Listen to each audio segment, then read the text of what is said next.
is going to be going with the you know, splitting hairs variation. He's definitely going to go for the air banshee. Then yeah, those are the variation he's just going to play against Cabal, because they do those variation do does very well with Cabal's light gas. Yeah, so I'm not really surprised he's going for that. His only problem would be in this matchup would be about damage. So if Ludi gets a hit, he needs to make it really count. Let me decrease the volume a bit.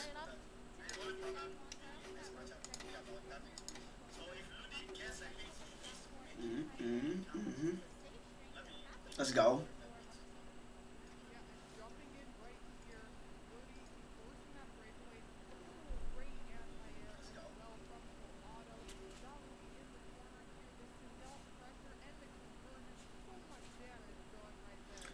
If the camera position is very big, let me know so that just after a round I'll compress it a bit. Oh my, okay, that was a very good instant.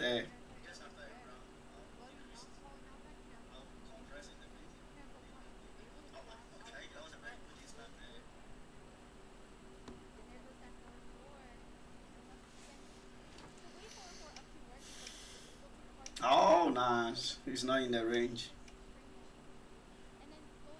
Now Cabal needs just 2 hits to actually win the match, and right now he needs only 1 hit. Okay, Fullauto is going to get his defensive bar back right now. Oh, I think that was an input error.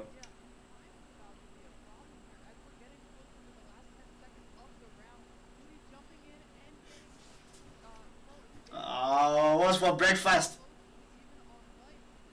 Oh, I think he's dead. That was it. Yeah, let me decrease the mics, the camera's position a bit.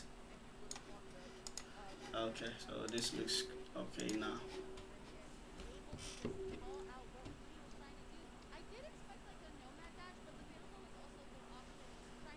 Like I said, Fullauto is very good in this matchup. He plays it so well, and we all know how strong the air banshee is. So if Cabal is jumping, he has to be very cautious to not jump at certain ranges. And Fullauto is he's making use of those ranges, going for the forward throw, which is very good.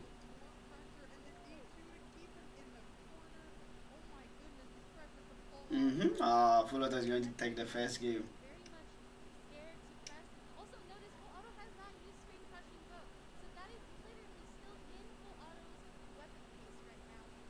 Oh, he tried it. Yo, Miss Opium, welcome to the stream. He tried it. I know I would have. He definitely did it. I think that was his only choice to get out of that situation. But the forward 4 is so good. Forward 4 of Sindel is one of the best buttons in the game.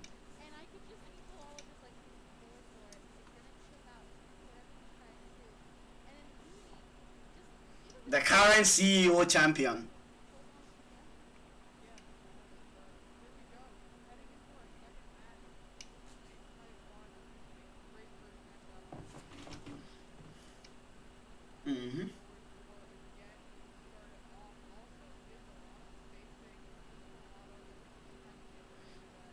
Oh, he just did the down 2 and he still got the.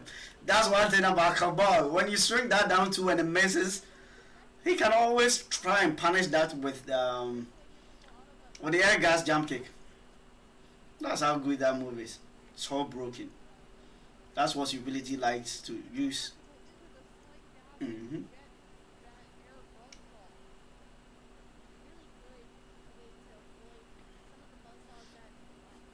Fullauto is really doing well, you know, navigating his way around the air bazaars. Okay, that was close. If you had gotten the Banshee in earlier, that would have been it.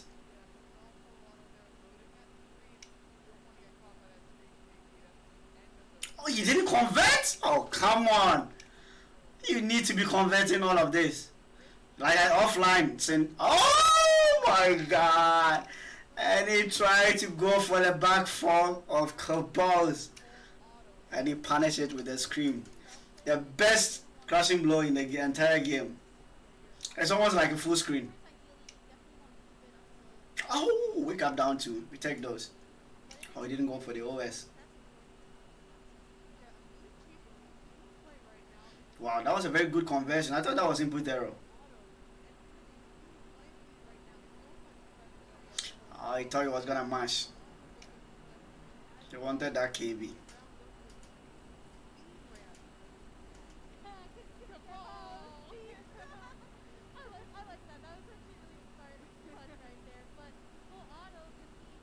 Wow, look how far the scream went. Like, oh my goodness. Sooneo is busted. Oh my god. The last hit of the forward 4 up 3 catching Ludi from the air.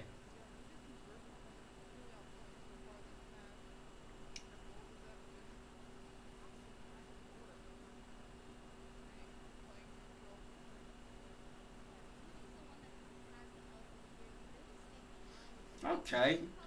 Ludi can. Okay, he doesn't have the. It is Sooneo that's having his free tableau right now. Okay.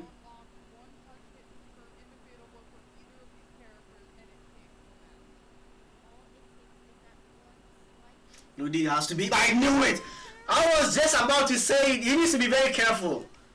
When you are playing Cabal, the thing is, when you are playing Cabal against a character with a very good fate tableau like Sooneo, like Kota, those ones, when you are going to do air gas, you have to make sure you are doing it at a range. If he does fate tableau, he wouldn't punish it. And he just did it. I was just about to say you should be careful to, air gas into. And he just did it, and Fullauto was so ready for that, he punished it. That was very bad decision from, Ludi. He should have taken his time and tried to chip him out with the Bassos. I don't know why he did that. And he paid for it, and right now Fullauto is leading 2-0. Someone is saying liability. Opium, what do you mean by liability?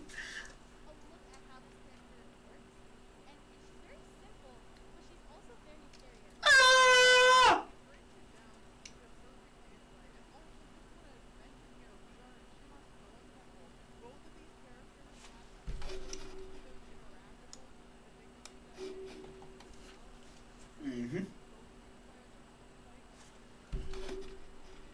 Let me increase it a bit.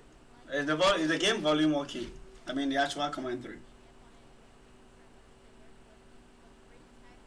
Is it going to make a reversal 3-0? Or Fullauto is just going to win this just like that? And the active frames on the air banshee is going to do it for Fullauto.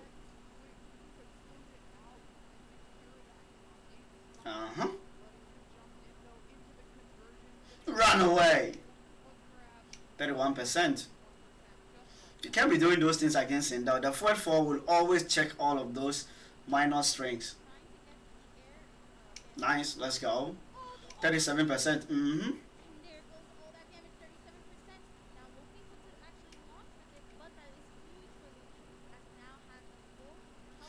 You know, every time Fullauto has been so good with checking Ludi's pokes on blocks or on whips with the forward 4.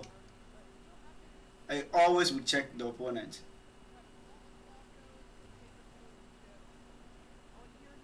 Okay, going for the back throw, escape field.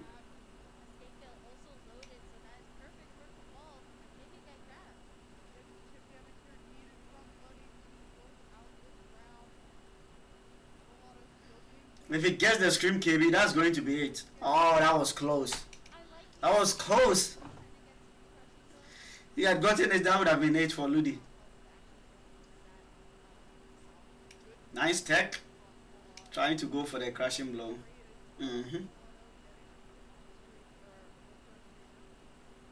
Oh, and he's going to punish that.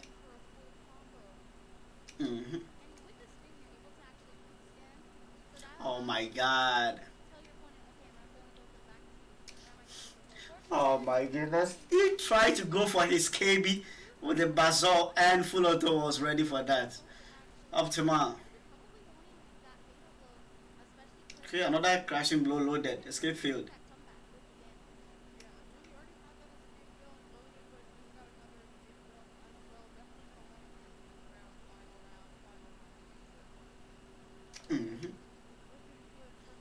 think this is it. This is it, guys. Fullauto has done it. If he gets the back throw KB, this is going to give him a win.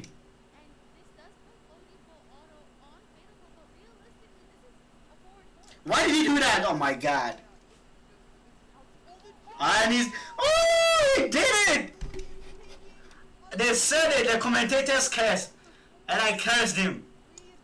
Because I said Fullauto is going to win. And that didn't happen. Oh my god. What?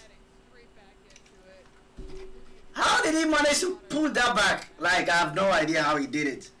How did he do it, guys? How did he do it? Mm-hmm.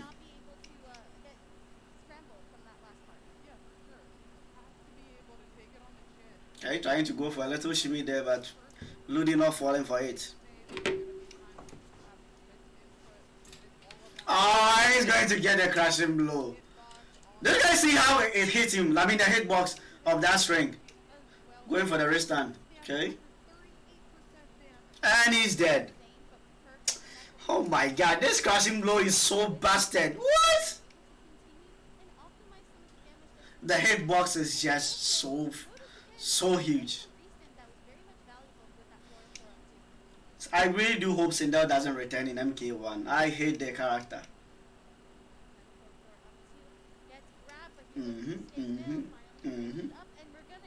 Oh! Okay, waking up 3.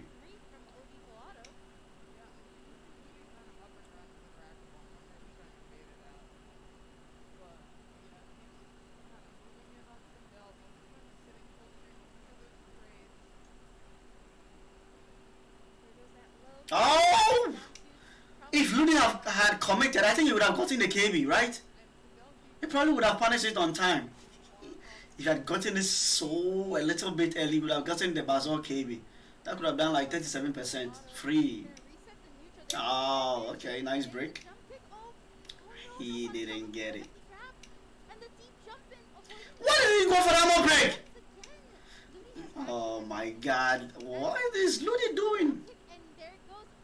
He almost choked, guys. He almost choked. The thing about when you see someone whips a grab and you've done a carbon nomad dash, you have to go in with a jump kick because that is a little bit faster than going into a jump 2. I don't know why he didn't do that. Ludi is really bringing this back. Yeah, I do believe Opium, you're right. Fullauto doesn't really care about those things. He's just going straight up. Oh my god, and a trade. Okay, 4th throw. Since this is offline, you can't really match a lot against Cabal's, air gases. You have to respect most of the time. Now this is looking like even.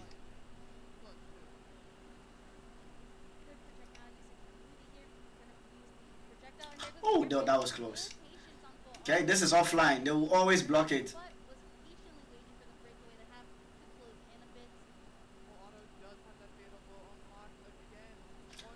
Oh my god, that was so...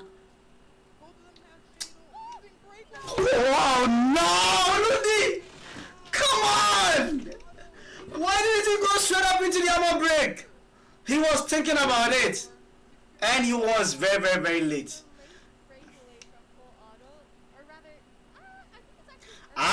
Okay, alright. I got you. I get what you mean. Like, yeah, that was what I was talking about. Like, if you're a Cabal, you have to be very careful when your opponent has fatal blow, because if you just fly around anyhow, they will just use the fatal blow to anti-air you. This is so unfortunate for Ludi. He almost had it. Ludi almost had it.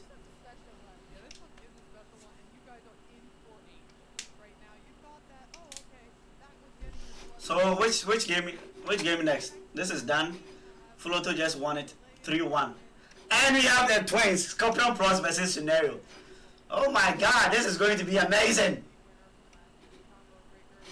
So if ScorpionProcs beats Sooneo, he's going to be facing Fullauto. KingGambler is going to bully him with down ones a lot in this game. I thought he was going to go for Cabal. Okay, let's see. Maybe, I don't know what I'm talking about.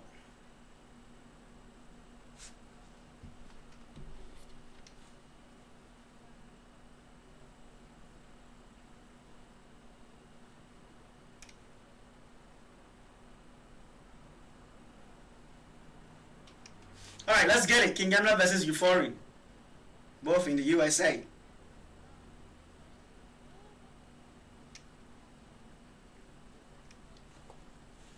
Oh, and KingGambler. Okay, very nice.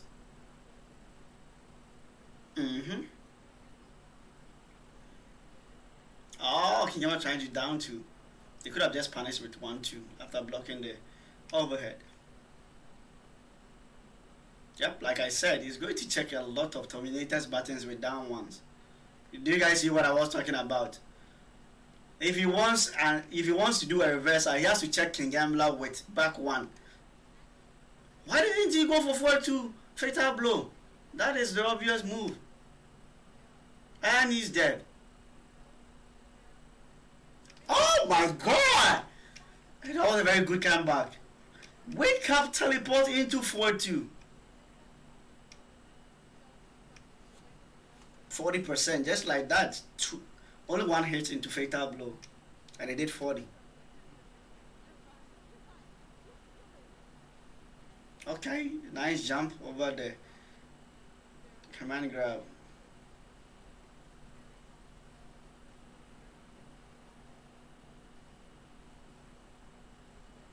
Okay, KingGambler is playing the creepy nice instead of, oh my god, and he got him. Okay, now you have one.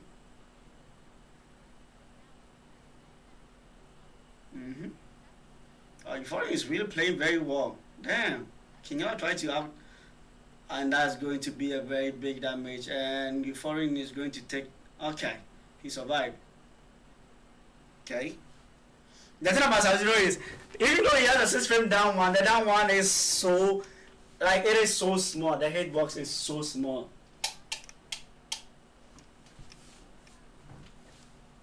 Can you guys see my face? Let me know in the chat if you guys still can see my face. The white light is giving me some vibes.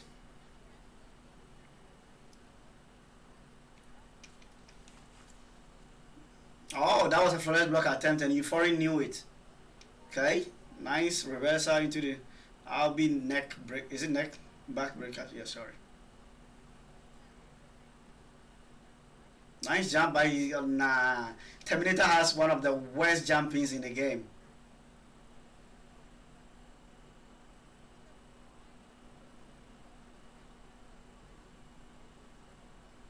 Okay, RB breaker getting one loaded. 4-2 fatal blow. Why did he do that? Oh my god! I'm pissed. I don't know why he's going for the low only. I think he feels the 4-2 is so obvious. But that's why 4-2 works a lot, because normally when someone is playing against a character with a lot of overheads, oh, he has it now. Let me just shut up. Look at the damage.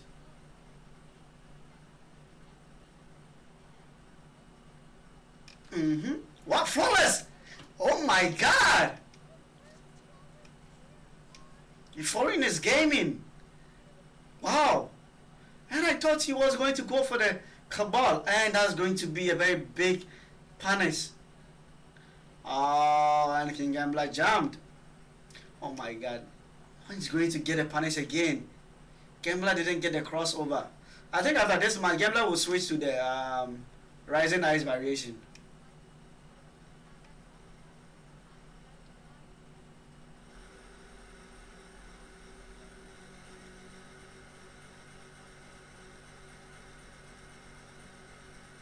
Okay, that G is -7, so KingGambler knows it and he punishes it directly. Okay, right now he has fatal blow. If he loses a 10, he's dead. Oh! That was so smart!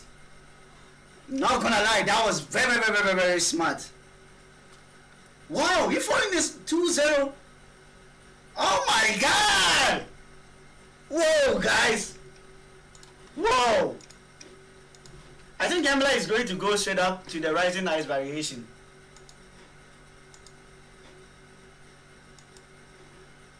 I think we'll probably go for the Rising Ice. Well, the thing about what Tweedy was saying about KingGambler is KingGambler at the winners bracket is a little bit different than heading into the loser side. Right now, he has to play so well, and he can't afford to lose a game, because if he loses a game, he's going to the loser side. And he checked him with the 4-4. Okay, I think he has the Rising Ice now. And he jammed.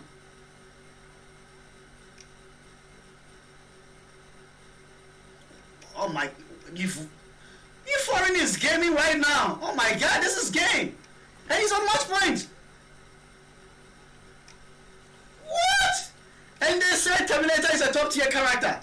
Look at what he's doing at this stage.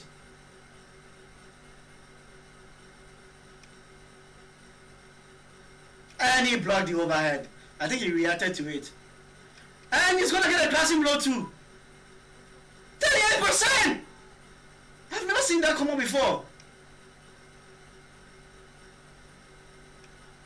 Oh, that was so obvious. I would have jumped.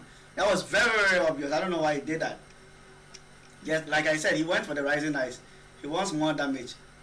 I think KingGambler is going to do a reversal 3-0 with this variation, honestly. He's going to give him fatal blow. Euphoring needs only 2 hits. Okay, so one thing the Celtic was saying this evening was that when it goes in, even in offline, when Sabito go for a jump 2, it jails into 4-2. I think you can't. It doesn't. Not necessarily jail. I think the word I'm trying to look for is, he said it is very hard to react to the 4-2 when it goes for a jumping 2. Yeah, instead of like a normal down 1 into an overhead. Oh, Euphoring he did it. Okay, 1%. Oh my god! He just sent KingGambler to the loser side. Oh my god! Guys, this tournament is insane. KingGambler just got sent to the loser. I don't even know what to say right now. What? Euphoring.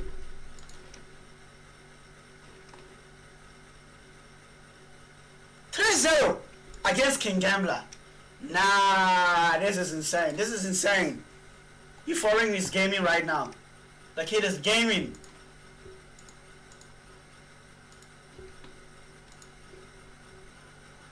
Too easy.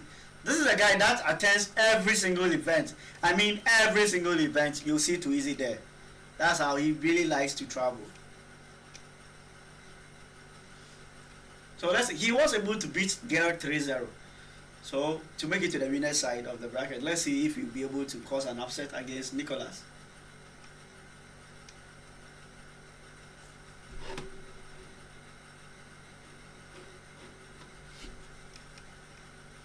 Nicholas versus Too Easy. Let's get it.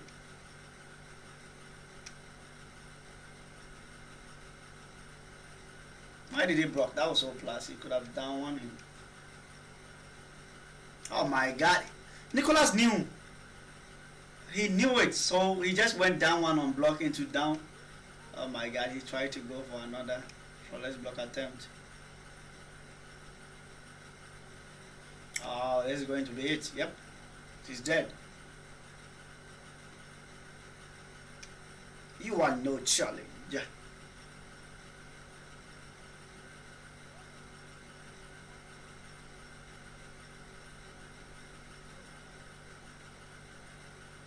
Okay, that's one of the best things about Fujin. You can actually delay the 4-3 into the win push and it will always work. Oh my god, look at that combo without... Okay, he actually amplified it for 30% damage.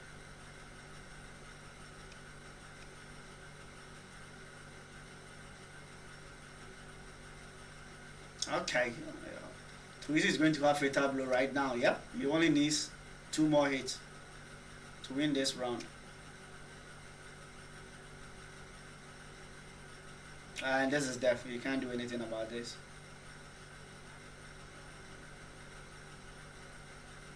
I think this is going to be a quick 3-0. Quick 3-0.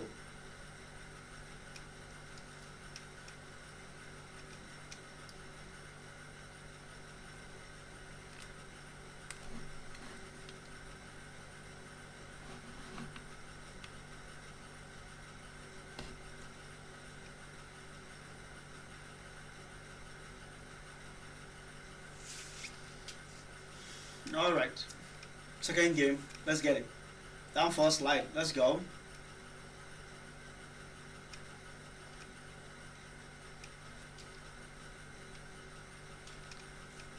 Why didn't he go straight up into the ice?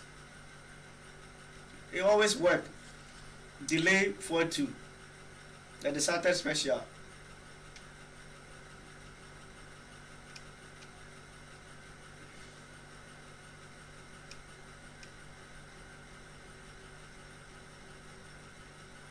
Nice throw.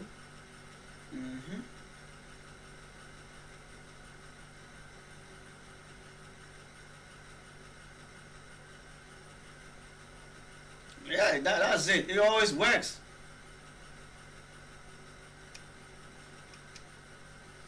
He should be commenting a lot on, 4-2 ice ball.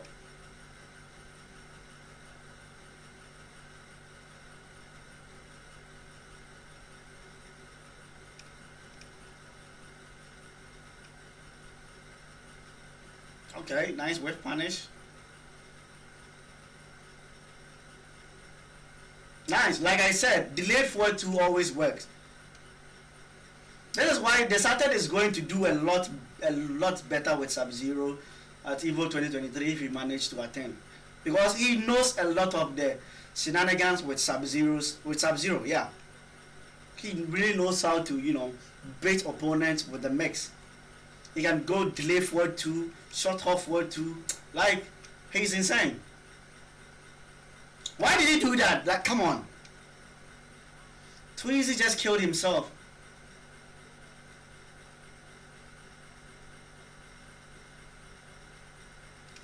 Why did Twizy go for a slide? There's no way he was gonna punish. That was full screen. And he's gonna lose this match.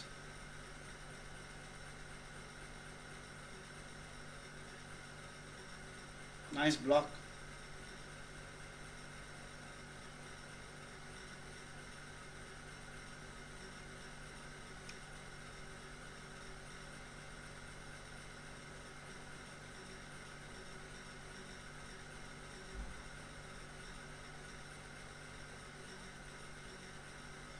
And he's gonna go for the Optima. But not bad.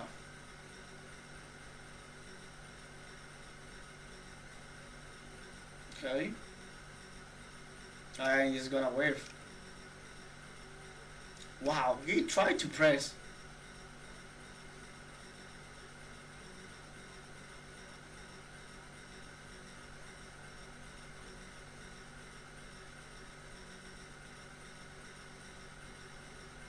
Oh, nice.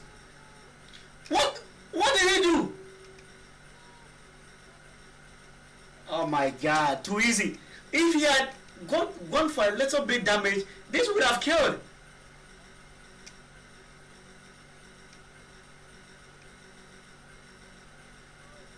And he's dead. Yes! Too easy, let's go, too easy. Now I'm rooting for the boy. Too easy, let's go. You got this, bro. You got this. Too easy got this, guys. He's got this. He should be doing a lot of 4-2, delayed 4-2 ice. It always works. Wiley, that's why you were saying the Saturday would do very well at Evo. Because he really knows how the gimmicks with Sub-Zero mixes. Even though the 4-2 is reactable, the way the Saturday can mix you up with Sub-Zero, man, I'm just waiting for Evo. Nice. Wow, he's gaming right now. Now he needs only one more hit. Let's go. Oh, and this is going to be it. Nicholas has really been timing his jumpings. The moment he sees too easy jumping, then he just go for straight up air to air. Nice punish.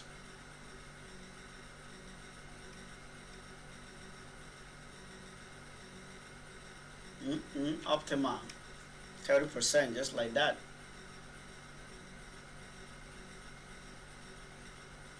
Nice check with the deep freeze. He dropped the combo. Okay, I think he was waiting for the breakaway. Oh, what? Nicholas is really jumping in this match. Yeah, I think he's jumping too much. Oh, that was a flash block, and he tried it again. No way that was gonna work. I think that's one thing about the Sartet. The Sartet at that point wouldn't have done a forward 2. He delayed it all right. So when he delayed it, he should have went for a back 3-2. I mean the low.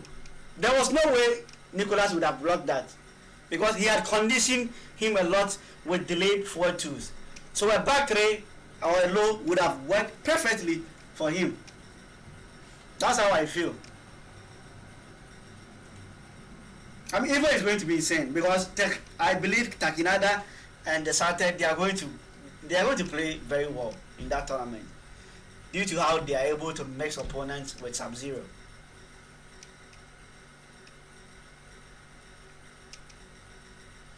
He's really thinking about his options, whether to switch to Cethrion or stick with, Sub-Zero. Yep, and he's sticking with Sub-Zero.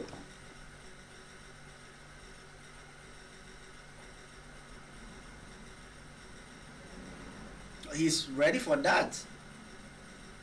There is a big gap at the back 3-2, creepy nice.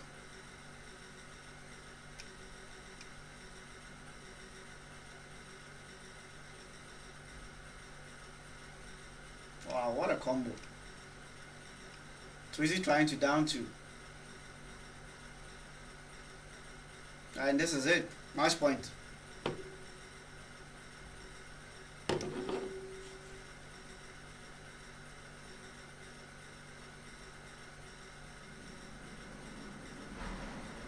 Okay, nice down 2.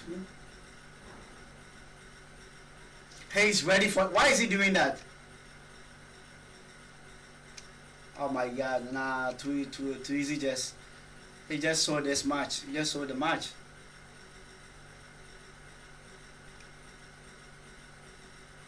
He's gonna block that. You are desperate. Yep. One thing I've started learning about how to mix very well about Sub-Zero is because of those Sub-Zero brothers, Takinada and Desarte. Desarte was explaining how he is very successful with the mixes. Yeah, I believe it is reactable. But the thing is, at that point, me if I would have blocked that 4-2. You see, Sub-Zero players, when they get desperate, that's when they do 4-2 a lot. If you get hit by it, you get hit by it. Don't let it affect what you're going to do next, because KingGambler is ready for it. Yeah, that is true. KingGambler is ready for any situation, but I feel like Parsa is as well. My system unit is just crying. I don't know what the fuck just happened to the fan. It's just crying. Every matchup inside and out, and they're ready to exploit anything, any mistake that their opponent makes. Also, do want to give a quick shout out to the island crew. That is Parsa's island team, filled with many amazing players. Alright, let's get it. KingGambler versus as well Parsa. Builder himself. So huge shout outs to them. They've been training. KingGambler uses KingGambler is different. He's just going to win this match 3-0. Getting the grab off so quick. KingGambler, and the down 4 again. Trying to go for the overhead is Parsa. One big thing that is going to play a big role in this matchup is Nuke gets so much chip damage, but look at this damage coming out from 31%, just like that. Guaranteed D2, and the escape failed on the grab right there. KingGambler is running over Parsa right now. Yeah, I think Parsa was trying to catch up, but here it goes. This is a great punish, and this is going to... The guy blocked down 4 slide. Well, how? Going to go for the second teleport. This is why KingGambler doesn't like playing. Just go for the grab. That is why KingGambler doesn't like playing so unsafe. Yeah. And Nuke Cybok can dish out that damage.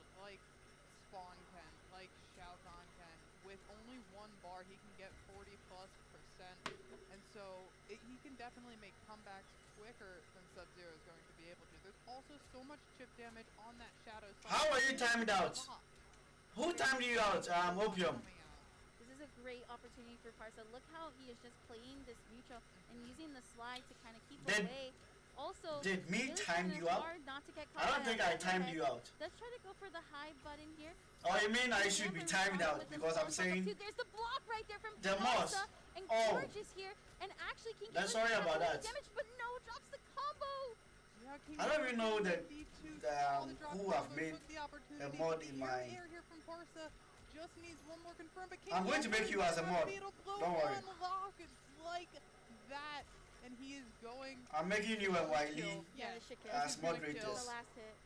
He's gonna take that first game over Parsa. You know, okay. What the hell did you say in the chat? That got you oh yeah, timed out. But thankfully this is a character that has 1,000 health compared to some of the other characters that we've really seen them and they've. Yeah, Gambler is cooking right now. Yeah, or they're like got like 1100 and you think it's gonna kill and it doesn't. Big spacing right now, full screen. Yeah, full screen. Oh, good jump there for Gambler. That specific projectile. Anytime I'm playing a game and I try to throw it, I get punished by that projectile. That's interactable. No way I'll be using it anymore. Good blocks here from Parsa. Honestly, both players are just trying to find a spacing. Yeah. One mistake is all these players need to dish out damage. Yeah, that's true. And Parsa trying to space with those shadow moves. Also, if he can load up 10 shadow moves, he gets access to the KB as well. No. Oh, KingGambler that's with gonna be the it. ice ball is able to corner carry, and now we're in KingGambler's court. Down for slide, one of the best moves in the game. This is a good opportunity for Parsa to try to keep away out of that corner. Now that is plus, but actually chooses to challenge and go for the down one check. Not going to get the full conversion off of the air. Okay, 1-1-4 into slide. Neutral range. Oh. The forward 4 goes for the jump in. Parsa. Oh, KingGambler reading a grab. That first round, really playing patiently was working a lot better for Parsa, making sure that KingGambler has to play at his pace.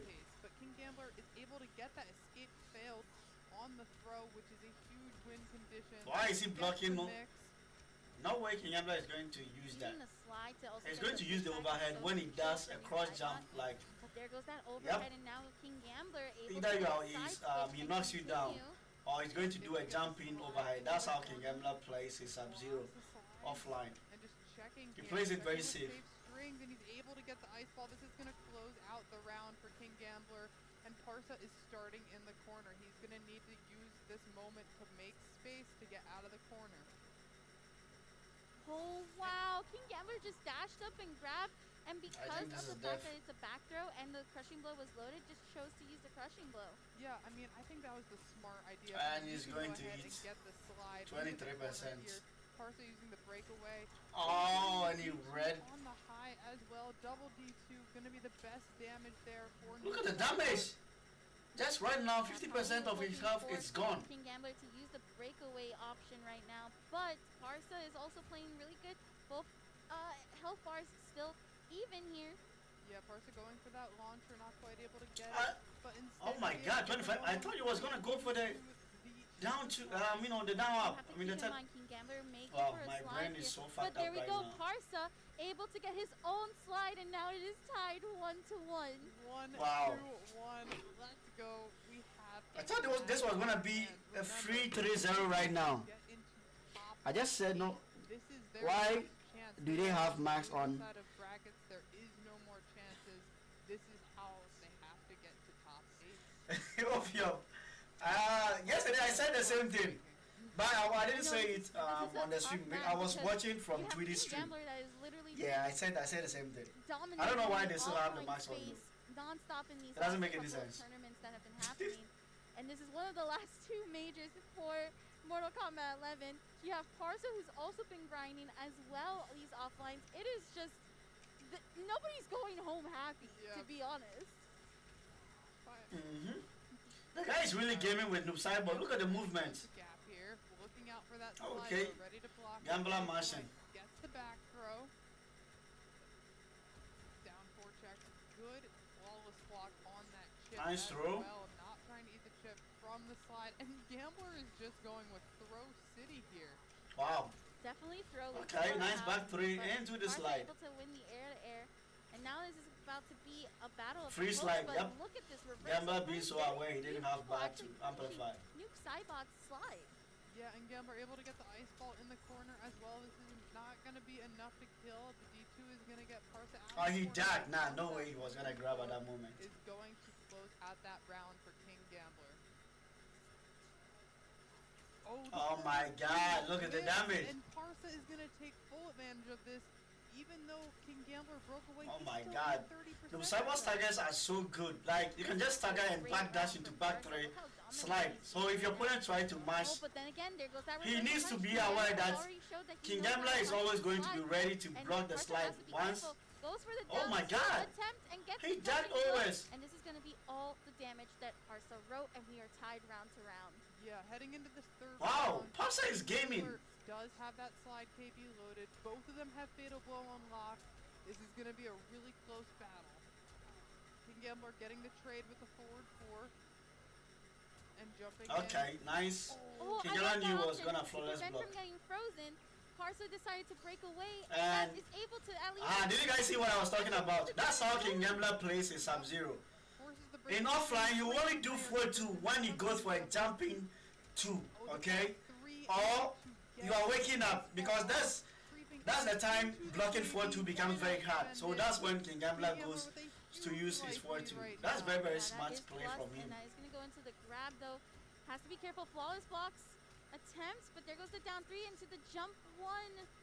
Yeah, and Gambler Okay, and able Gambler to take going this 2-1. 2-1. He's looking to close this out as soon as possible. Close that top 8 slot. He does not want this going to a game 5, but Parsa is playing so well. He's able to cash out. Yeah, Wiley. Gambler always he likes to play every single game. He wants to play it very, very safe.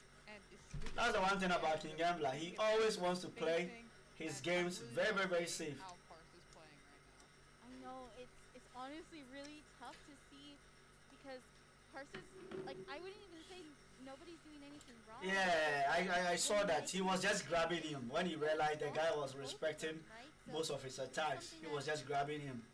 And that really helped him to, you know, win the match. The guy is thinking about it. They don't know whether to stick. Oh my God! He's bringing a Kodo! First Kodo in the entire match. Kotal Khan! I believe it's Grand Discus. Kotal Khan is here. So we are seeing the regular Kotal variation. This is the character KingGambler hates most. I'm a little bit scared, but KingGambler really hates Kotal. Aztec Let's see how this is gonna go. to actually Wiley, Kotal is the character. Let's see how this is gonna go. I mean, if there's anyone to learn Kotal from, Aztec is one of the greats. He loves to praise the sun, and definitely is going to show how to play this matchup. Alright. Why is nah? Just block low. starting it up, getting the Gambler isn't second, gonna use 4-2 able to at get that the launcher. moment. And now, of course, with KingGambler, you want to optimize all the damage possible because Okay, nice of the air fact to air. that this is a character with... Oh, and the command grabber, stop that. This is 1050. Uh-huh, But there goes uh-huh. the command grab, and already starting off nice and easy. Okay, Gambler choosing That not to power block. buff. Forward 2. Wake up down 1. Okay. Well, forward 2-4 is going to be a huge tool for closing space for Kotal Khan. Every What is he doing? Oh my God. Gambler is able Bro, sometimes to what is wrong with? punish here. And look at the damage he's gonna He's eat. gonna go ahead and spend it and Yeah. take the round. Oh no, there's still 44 health left on the line. 1050 character. You have to be careful about it, but KingGambler does clean it up. Yeah, he does. And Gambler is sitting on set point right now, trying to I think Wiley, you are right. He should have stayed with the loop sideboard. against Parsa.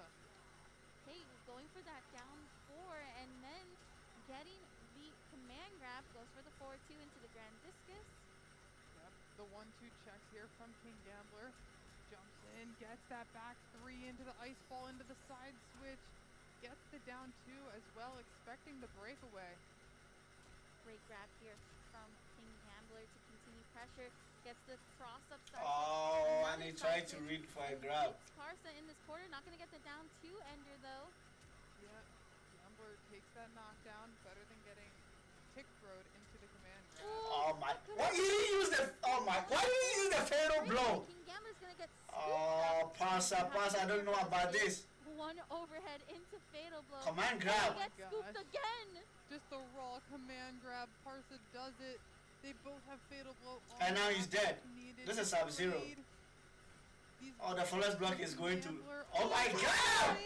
Oh my god! The guy is gaming. Parsa staying alive. Wiley, the guy is gaming right now. Out with that anti-air. What a beautiful read from him. And we're going into a final round right here. Parsa trying to take us to a game 5. They're not going to be able to get the jump one because of the fact that KingGambler... Nice anti-air with the stand 1. Yeah, and we see Parsa, that's now That was an the input second error. time he's been able to anti-air. He didn't have bar, he could have just went for discus.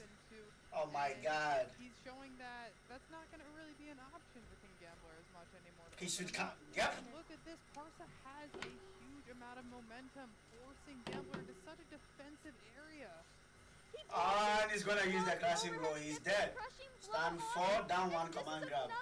Okay, he didn't go for the optimal.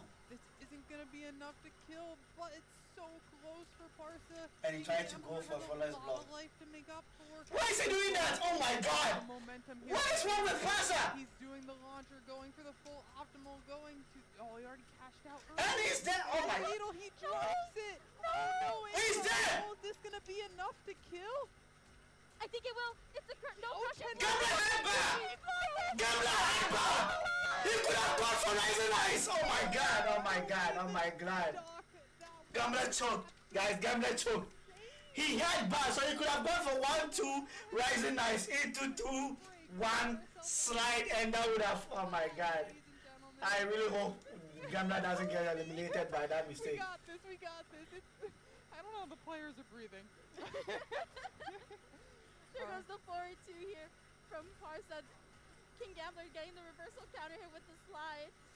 Oh my goodness, KingGambler with the short hop trying to get a mix in the corner here. Parsa getting the hard knockdown, but gets jumped out of the command grab. Gambler looking to close out this round and just one more round for him to get. Oh, sigh of relief. Match point. Something out right now. He does. He needs to play just as clean as he did before. And great defense right now. Able to actually catch. Oh, Gambler didn't block. Gambler took the hit. The tick throw did not go off. Yeah, that is one piece of tech. If Total goes for that 1-2, you take the hit from the 2 so that you make sure that that command grab whips. That's huge knowledge for KingGambler to have. Now, note here that KingGambler did cash out on that crushing blow. That was something that he had cashed out earlier, and it made him pay the price for. Oh, you woke up down 1. If he can fully. And he's dead. This is dead. Parsa, This is dead. though, not going to be able to break away. No meter. And he's dead. Gambler almost choked. KingGambler almost choked. Oh my god. Heading to top 8 from Mortal Kombat, a combo breaker on the loser's side. That was an insane match.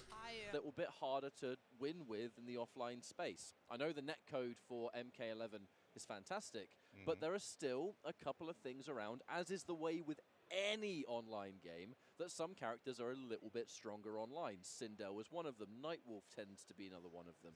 So if the fact that Fullauto is able to be a really successful Sindel player offline, where the character has to work a little bit harder, an impressive feat. Now, it's going to be the Fujin.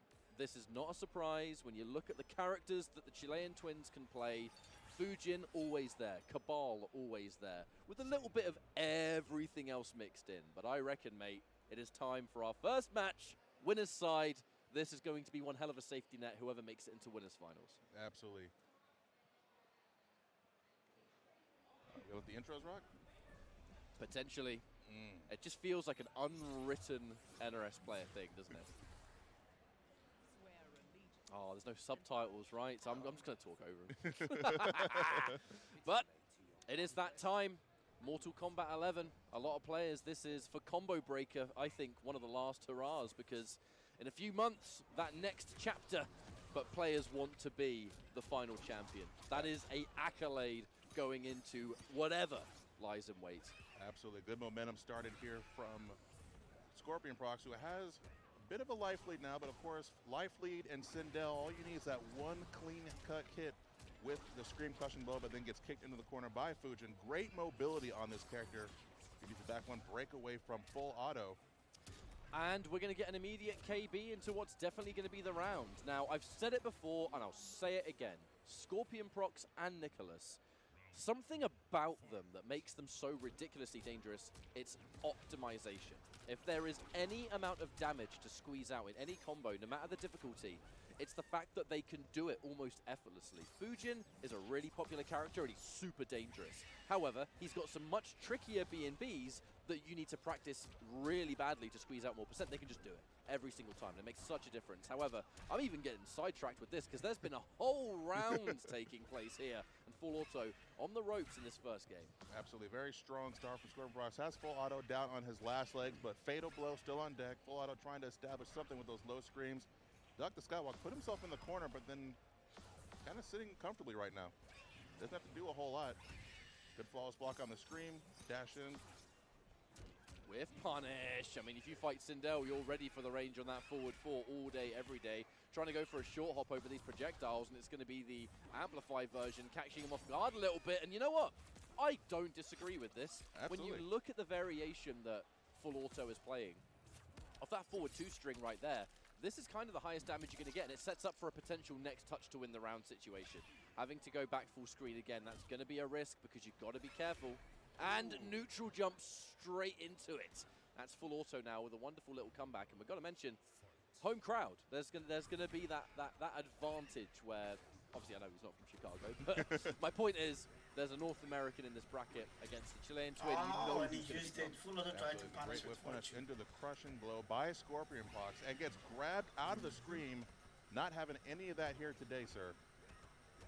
To the forward four. Good space control from Sindel. But is there anyone really with more space control than Fuji? Like I said, this matchup is very hard for. Doesn't do damage on its Sindel. own, but the amplify does. It's really fast. But let's see how Fullauto is Almost going to play instant. this. One of the more annoying Look at range the options the in fight waves. against Sindel. Low projectiles are a pretty key thing, especially with how Fullauto plays the character. That button is going to just shut it down all day, every day. Fullauto there. Caught on wake up a little bit. The push back into the safety. Huge jump, but she's too low to the ground for the jump in to connect. The back one jumped out of. ScorpionProcs cannot confirm that. And now, wait a minute. The fatal blow's gone for Fullauto. The Why forward did he four go? connects on its No own. fatal Back to blow. full screen. Oh, that short hop, that definitely had to be an instant air into the Banshee. It had to be. Absolutely. Oh, up three, well out of range, and the deep jump three. ScorpionProcs takes the first game. Look how calm, cool. Oh and my collected. god, that was so close. Fullauto It was a almost hard win that. first game. He almost won that Bit game. of an execution error there Right. from Fullauto. Not bad, not bad at all. Definitely Fullauto is gaming right now, guys. Banshee. He's gaming. No! The crushing blow to start the round.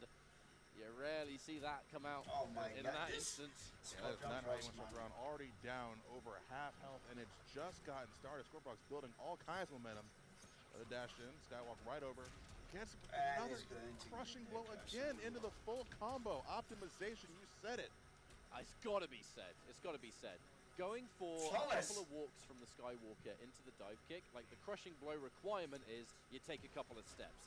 That is such a layer one thing to get hit by, but I think it works because at this level of play with how ScorpionProcs is playing, I just don't think Fullauto expected him to make that risk. But the reward was so legendary. The damage is insane as well, as ScorpionProcs is just making this look a little bit effortless right now. Oh my Fullauto god. overwhelmed and just What? cannot get out of this madness. Oh, for God's sake. Back one takes. ScorpionProcs clearly not being. Back one paid takes by into the a command grab. I never knew that. grab That is a follow. 10. We need Fullauto to find some way, dig down deep. Oh my god. And see if you can slow this momentum down and get on the board. Potential for a variation change. I think we've seen the Banshee twice. Like, oh my god, like these kids are just, they are just completely insane. They are insane. It's a wonderful move to cover the jumping area. And it works against characters like Cabal. We've seen it work against characters like Jackie in the past. If a character is known for having that air control, which Nah, in this case I just, look at the way he he so effortlessly beat. because ScorpionProcs has just been Oh my god. Like this is I this. believe I saw Fullauto pick up the air projectile with Sindel. Did Fullauto just made a switch to variation? Having it before. Interesting choice. All that's left is to see if it works out. Caught by the immediate early string there as ScorpionProcs off to a good start, and that wind push again. It's the wave dash movement. It makes Fujin look absolutely broken beyond belief when he's flying around the screen like that. Truly embodiment, the god of the wind. Fullauto trying to fight his way out of the corner, and he really hasn't gotten a chance to get too much started here in this set. Quick jump out, good conversion. Oh, you were so convinced a low was coming, weren't you? You were so convinced. There's the air projectile. I don't think Fullauto quite had the confidence that it was going to connect. He didn't want to amplify it. Absolutely. Scores dashing in and out, goes for the back throw. Has Fullauto now has straight out low. For Fullauto, a scream and a dream could take this round. Problem with that kind of situation, though, is that it becomes the most obvious thing in the world. Absolutely. Certainly helps when the screen almost goes full screen, but in this instance, ScorpionProcs' objective is going to be just anything to prevent getting hit by that screen, because that is the easiest ticket for Fullauto to get back into this match with punish. Oh my god! Flying kick as well. Didn't have meter at the time, otherwise he surely would have. Doesn't matter, Ragnarok, because this is going to be match point for ScorpionProcs. Nah, ScorpionProcs is winning Evo. Well. No way. Like, I think this guy is going to win the Evo. Trying to tackle me on and gets caught. Down two again. Solid. Okay, very nice. 7%. Jumps over the back to ScorpionProcs. Comfortably sitting at full screen, looking to pick his moment to try to work his way in. A little bit of a life deficit. No whiff punish. Although, of course, an attempt was made. Looks for a punish on Very that. nice and that's punish. a counter hit, my friend. And this is going to be a full combo. Not going to do a huge amount of damage just due to the variation, really. However, it's still going to be a good situation, one that Fullauto is going to push forward in.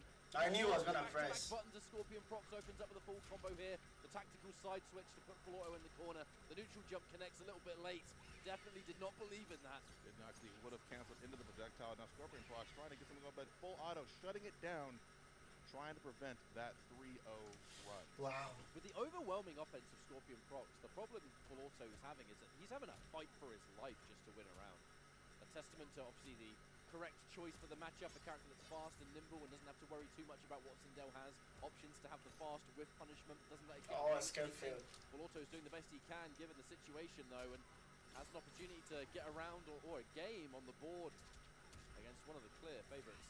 Absolutely. Picked his ankles from full screen, a little content to sit back and kind of just evaluate what he's doing, but that wind wall keeps him thinking too hard. And crushing another back throw and a crushing blow at that. I didn't even see where he'd gotten it. I did not notice it. Looks like we're both in the same boat in that one. Fullauto, he just doesn't have room. ScorpionProcs has spent most of the game just being at that really uncomfortable range just outside of forward 4. And then before you know it, he's just wave dashed in there for his next turn. Fullauto, this is the last chance in winner's bracket. We're going straight to losers if, well, 2 more hits connect. 1 hit of last breath is already gone, Ragnarok. Absolutely. He's got to find some way of getting in. ScorpionProcs doing very comfortable just sitting back, letting Fullauto come in, then Win walks in. Not sure if he's trying to bait something there. All right, smart. He needs to float over the wind wall. This is going to be such an almost impossible comeback. 10 seconds on the clock. Whoa, the whip and flip! Oh, he woke up down one! Just Oh my god! He did that? That is a frustrating way to go down. However, ScorpionProcs now moving on in this winner's bracket. So the wake up down one. Been paying dividends for some players throughout the top 24 here, but very strong performance from both players. ScorpionProcs moving on to winners, finals. Nah, Grab and the bio pull waits. Fujin can duck it, but not consistently. These twins, they know everything about the other character. I don't know why he's going Kane. And you know I love watching K-Media, I watch it because I love the character. He's the best character for me to watch in Mortal Kombat 11. But I don't think it's a very good matchup. And so annoying to fight against, I'm going to say. Oh yeah, the plus frames, the pressure, the mix-ups, the corner. The less we say about the corner, the better. But it'll be a variation that everyone's seen done before. All right, and first thing first, the excellent whip punish by Nicholas, who kicks it this out of the screen, tries to bait something with the backdash. Euphoring not taking the bait. Gets caught immediately, get back into the dive kick. Look at the way Fujin moves back for no punish. Wow. He can capitalize on it with his great buttons. But even then, optimal punishes, forward 3. Forward 3 into the tornado. You know, if there was a little bit more execution there, we would have had more damage, of course, but for me, it's just looking for individual specific matchup buttons and being able to punish it. Really important here. And there's going to be a confirm once more for Yep. the combo. Kano is not the character to be fighting against the twins. Just about. It's just the way this character works.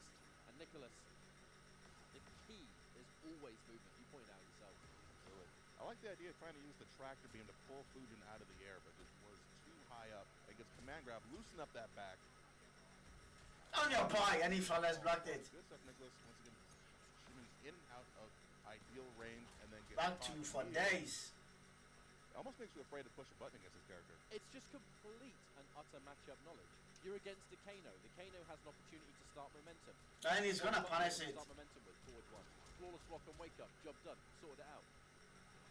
Throw him out of the corner because really corner pressure is not where this matchup is going to be won. However, it is a risk to do so, as you can see here now. In Okay. doing that, Euphoring landing a hit. The matchup knowledge, though, to walk forward and allow the Molotov or the lighter to hit you. It's not going to allow the fire on the floor. Escaping now. We're out there. Slippery, plus frames. Challenging those plus frames. Maybe expecting a grab or something. Absolutely. Oh my god, look at the movement. Caught immediately. with He's that just back going to blow, outspace him. But then Euphoring, look at that. Look at the stagger. I got 2 hits, but I didn't believe. Dedicating to the stagger when both of them connected. Actually, doesn't look like it's going to matter. It's too going much. to scale so bad. Here, back one into fatal blow, and it's not going to do enough damage to kill. And it is though going to put Nicholas in a weird position. Fatal blow is locked and loaded. Absolutely. Go for the plus frames. Couple down ones. And jumped out. Tried to do an empty jump. And the Okay, last breath all couldn't smart. save him there. Gets tagged by the down one. Go ahead and have a drink, man. You've earned it. It's a strong first. Rack off. Corner positioning. I'd say it's important, but at a moment's notice, the Fujin could always escape. Now the command grab, this is where those mix-ups are going to start to apply. Just checking you. I'm just checking The you. hardest of reads there from Nicholas, but the reward is not only damage, but we're back to the mid-screen where Kano is no longer as much of a threat. Yep, There's Kano the- always interrupts the staggers This with is a forward wonderful one. opportunity. This is going to be a full combo. Splat it. What's next? So Nicholas tried to fight his way out of the corner. Euphoring trying to fight to keep him in there, but Fujin not going to make it easy. Back throw. Jumps over Okay. into the back throw. Now has full screen to work with, allowing him to move back and forth. Euphoring trying to get something going. He gets caught by the wind wall immediately. Great use of the back two there. Such a great button at that range.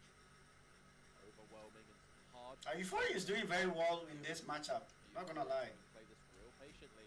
Oh, and he Still tried confirms to down two, just jump. a good measure. Oh, I am almost shocked there was no flawless block there, but maybe he was expecting a Kano ball. No anti-air attempt there from Euphoring. Euphoring's trying to keep this as safe as possible. And he backdash. Forward one, Oh the my god. spacing on Nicholas. The slight walk backwards to maybe a whiff. Are you kidding me, mate? Oh my god. This case I just.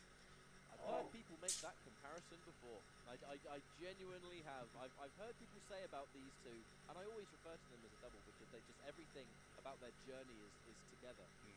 It's extremely relatable in my opinion as you know, one twin to another. See, I firmly believe that if you beat one of them somehow, that information about that match downloads to the other one, and it makes that one just that much harder to beat. Well, a big thing about it is they do care so much about. I don't think. Yeah, he should switch from Kano. Even though he was doing a little bit okay, I don't think The Fujin other twin against these twins is the answer. Yep. Paying such close attention that any amount of matchup knowledge they can absorb, mostly with the play, not the character, just the players at this point. They know the matchups on a base level. Any information is going to be gold. Now we have seen a change here from Kano to the Terminator. I love watching this character. Question is, Ragnarok, is he going to be able to mix, or is he just going to get rushed down here? Oh my so far, god. Rush down Terminator, but of course, all you need is that one button to get everything going, but Nicholas not allowing him to have it. Quick down one check, goes for that. He checked him again. Nice. Then I guess Euphoring has to start using it. But the back to whip. Oh, he's going to be frustrated about this round so far. Nothing has worked. There's been so many Yep. standing ones that just get down. One out of the 1-2-1 didn't really manage to become anything. Dedicates the forward two and the grab whiffs.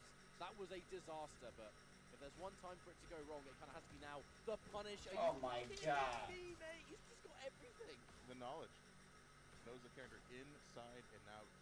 I run and no, shuts the run down. Doesn't want to deal with any of those mix-ups. No shotgun.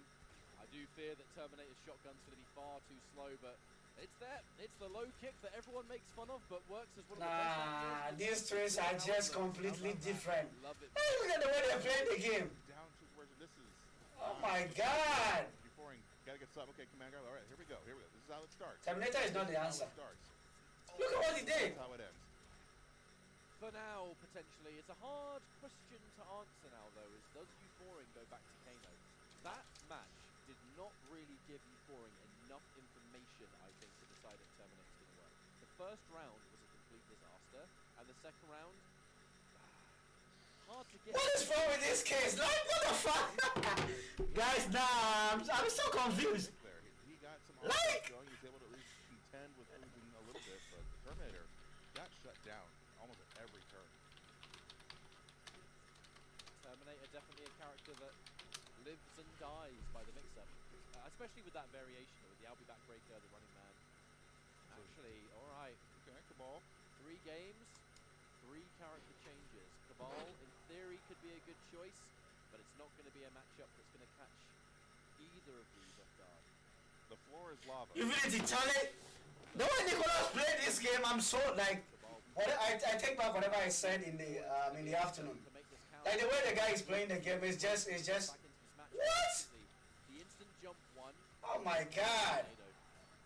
Like the preparation was so ready for that jump in. This is what frightens me. Is the Nah, Evo is going to be insane. Evo is going to be insane. edge, but it just feels like it's Oh not my something god. we've seen before. Absolutely. That was close. Almost got the conversion off the Nomad dash. Unfortunately, just a little too high up still, and then gets the clean. Oh, This 42%. is what we need. This is what we need. The big damage. 41%. And Nicholas answering back immediately. Gets the breakaway. And Nice, Nomad he's dash. dead. Funny. Oh my god, he's dead. That one fit up blow. Absolutely assumed that Nicholas was going to be in the air after that, but must have been low enough to the ground that it just grounded the character. That is heartbreaking. That is so unfortunate. Why did he even do that? He could have just done Really 2-3.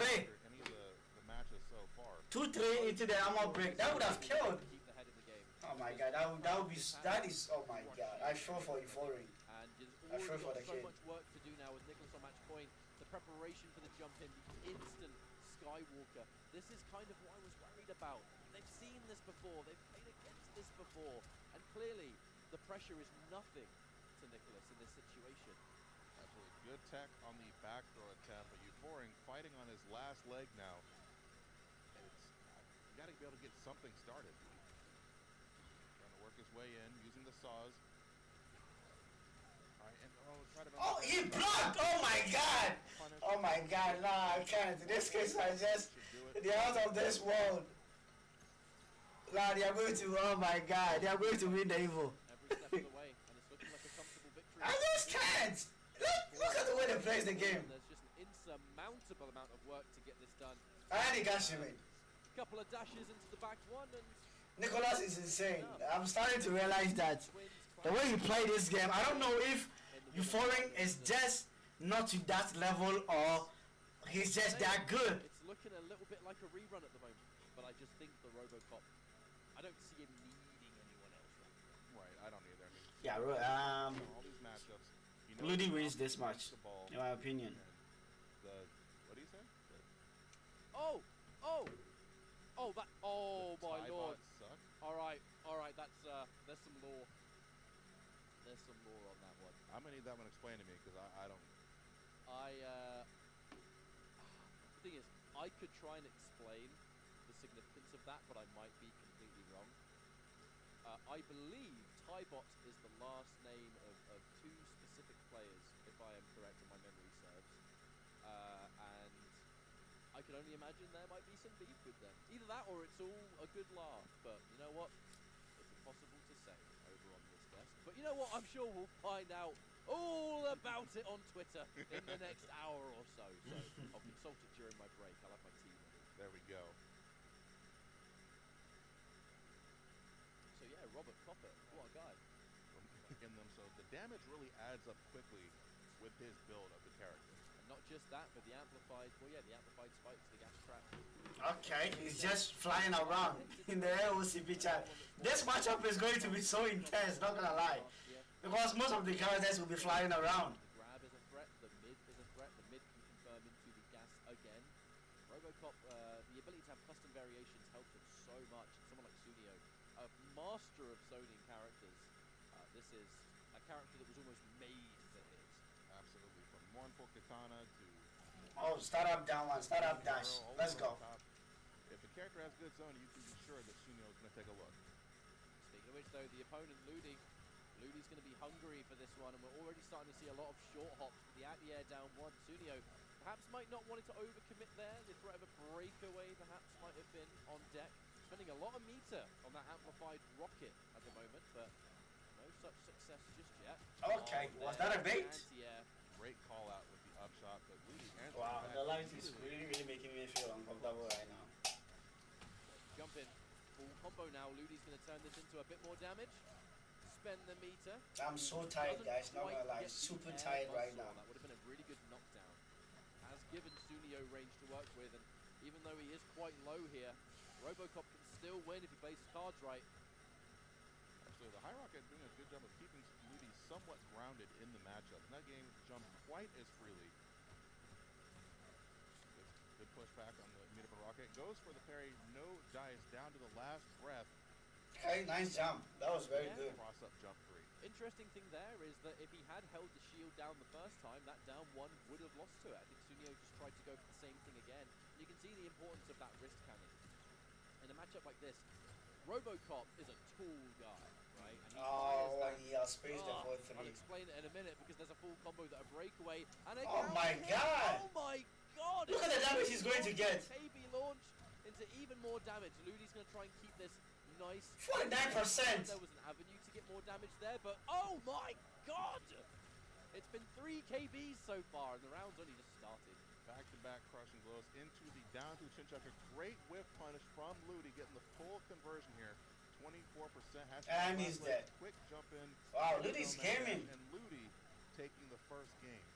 That was a fantastic first game for Ludi. Everything, for the most part, worked wonders. It was a bit of a slow start at the first round. The anti-airs, a couple of them came through.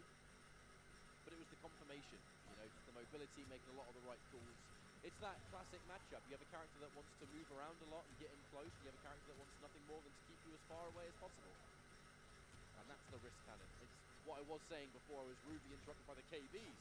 It shoots so high up because RoboCop's a tall character. And a good way to shut down the preemptive jumps. And good blocks.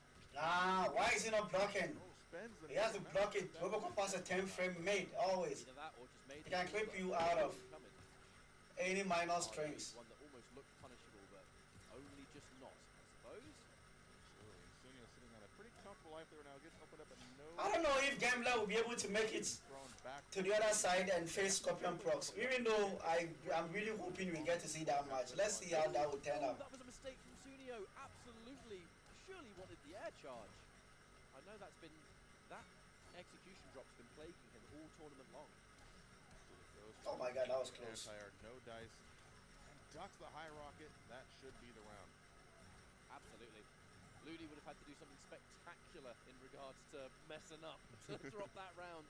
But Sooneo, it's a real shame. He's one of the real believers in the air charge, the OCP charge. You can short hop it. And something that he does a lot, but when he gets the short hop into kick, that is him trying to do it, and he hasn't got it.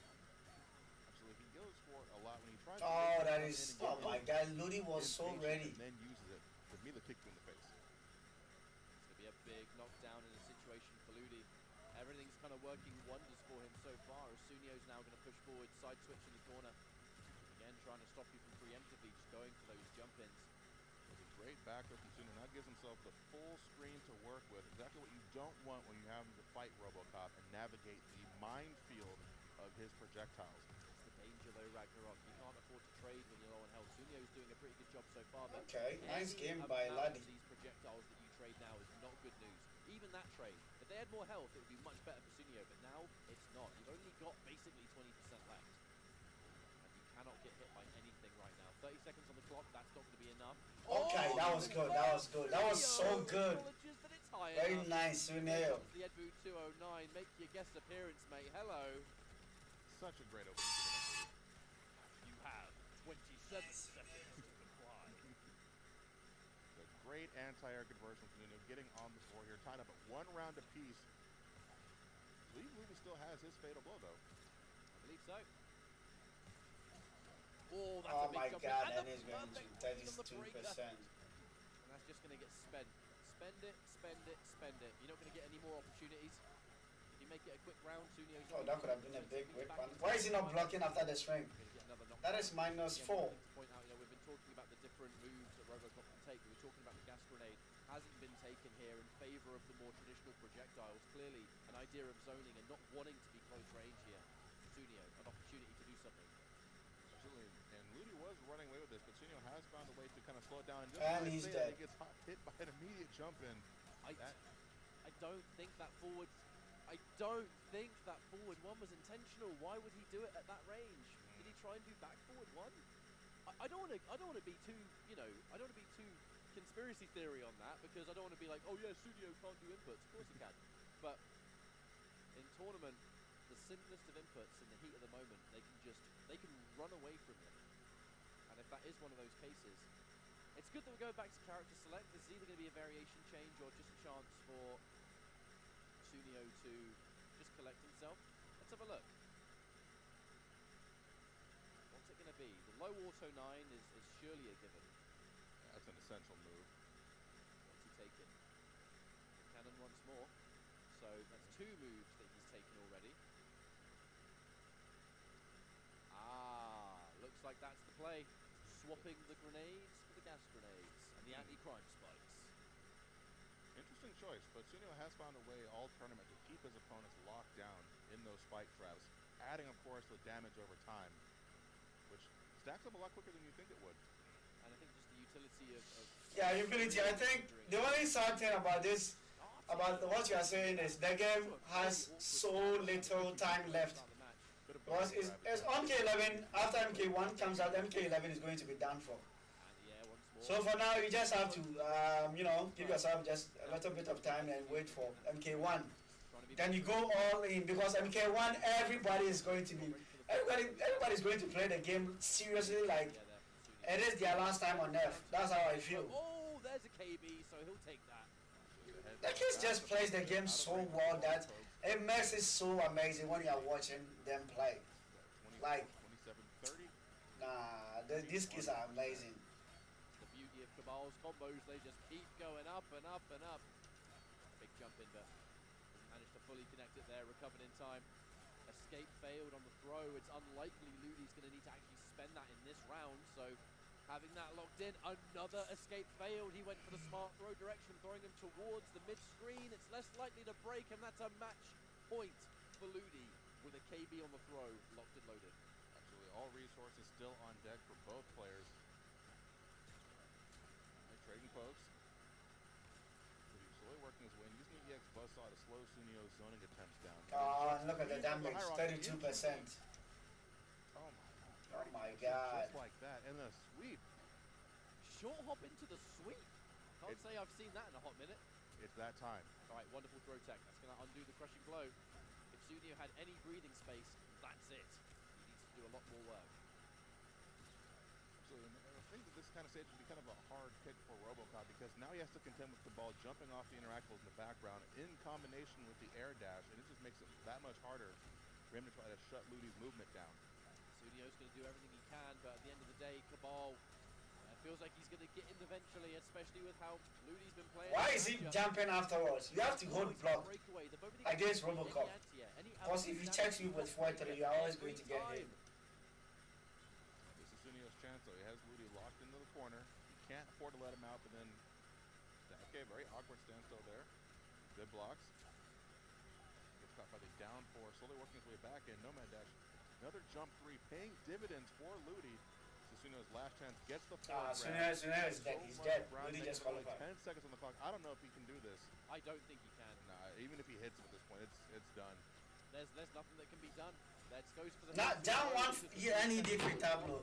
Nah, no way that was gonna work. And then who knows, but the moment that moment,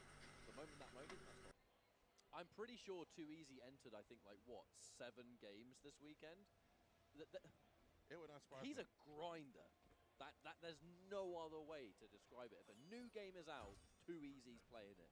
But also at the same time trying to compete and stay up to date in all the other games that Too Easy plays. So, I'm be real. Don't know how he does it. I have no idea how he does it. I have a theory. I think, like Samson, the power is in his hair. The longer his hair gets, the better he gets as a player. I think you're onto something though, mate, because that is majestic. Look at that, man. Look at the waves. You get lost looking in his hair. I'm jealous. Yeah, Sindel could never. I wish my hair was like that. I wish I had hair. No comment. I will say nothing. Brother, I got a bald head. But you know what? As we go into this next matchup, I mean, look, they're button checking with Sub-Zero as well. So I think we could very well have a mirror restart match. I think this is real. Sub-Zero, who's going to get mixed harder? The choice is yours, or not. Who's going to bless the dome first? You know what?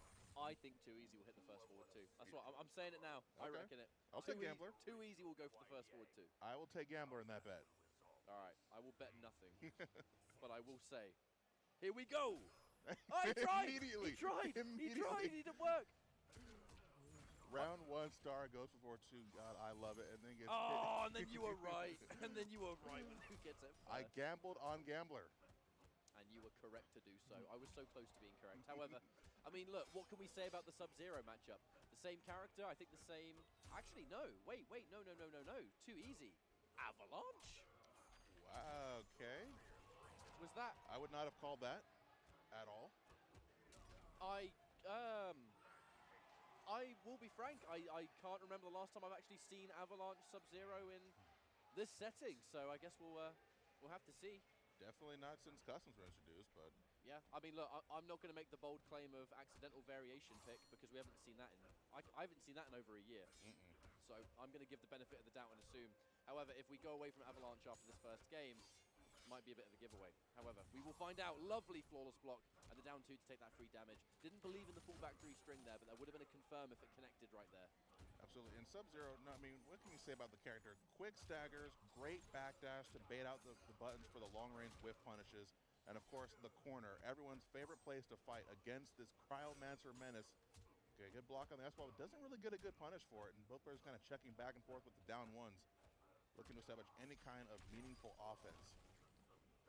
All right. Good block, and then gets caught. Immediate boot to the face, full combo, double down 2s, and it's dwindling here. KingGambler just needs one little toe tap and gets caught not blocking him. A major risk to take, but one that could swing the momentum in the favor of Too Easy with just one freeze. Where we have to remember, Sub-Zero. Oh, that was not chip damage. Now, instantly to fighter select. This is where there's a bit of a question mark in my head. Are we going to go to a purely custom Sub-Zero variation? Like I said, I don't want to go straight into the, I think he might have picked it by mistake. I'm just simply saying, at this level, I have not seen Avalanche in a very long time. And now we're both taking the custom variation. Okay, so the deep freeze and creeping ice, I believe that was. Okay. All right. Both solid options. A lot of momentum. And momentum is key in a matchup like this. Sub-Zero's got a lot of tools, but one tournament element that always makes him so scary is just that mix. Pure mix, overhead low. Something that a lot of characters in this game do not have access to. Absolutely, and it's a great start from Gambler. Jump back, immediate whiff punish, and now is right at momentum. Too Easy down over half health, gets duffed again. Oh, and we got those. That's a hard combo, and he dropped it, but it's still a hard combo.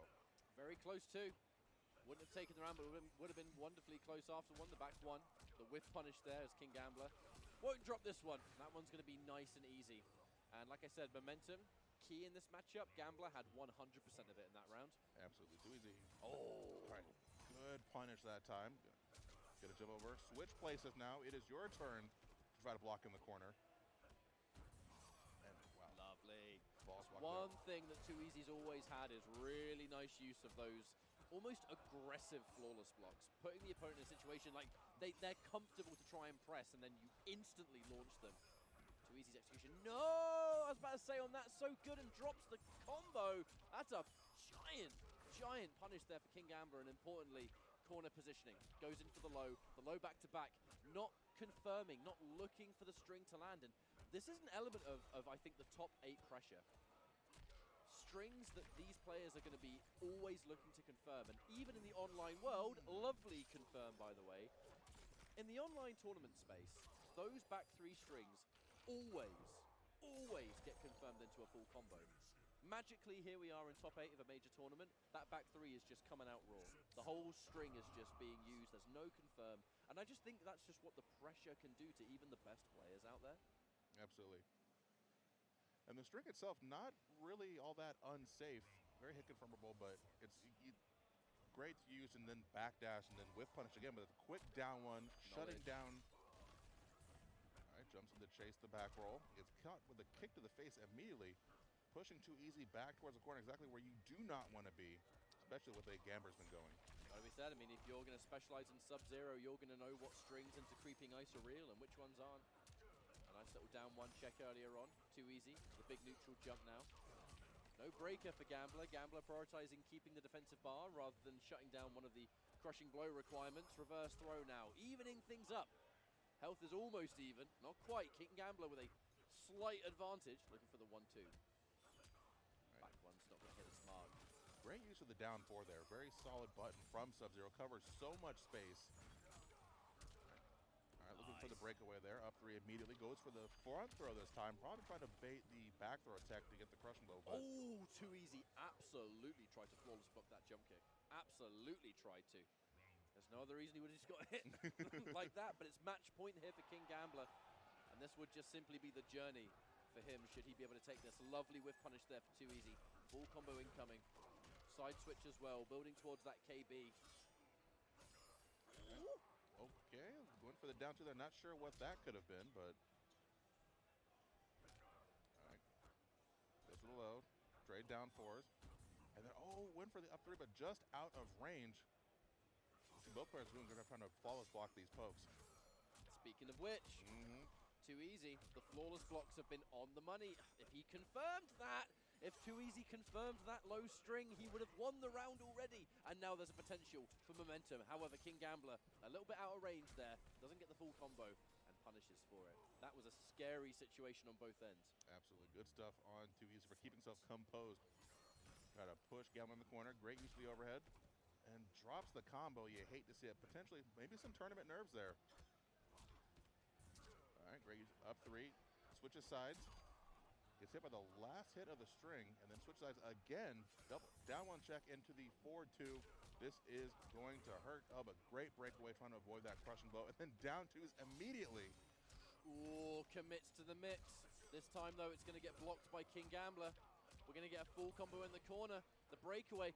No, you broke a combo, and it still did 40%, and that's going to be fatal blow. Wrap it up. Thank you very much. See you next time. KingGambler is going to take this series over Too Easy, who finishes with a respectable top 8 finish. But for Gambler, this journey has just begun, Ragnarok.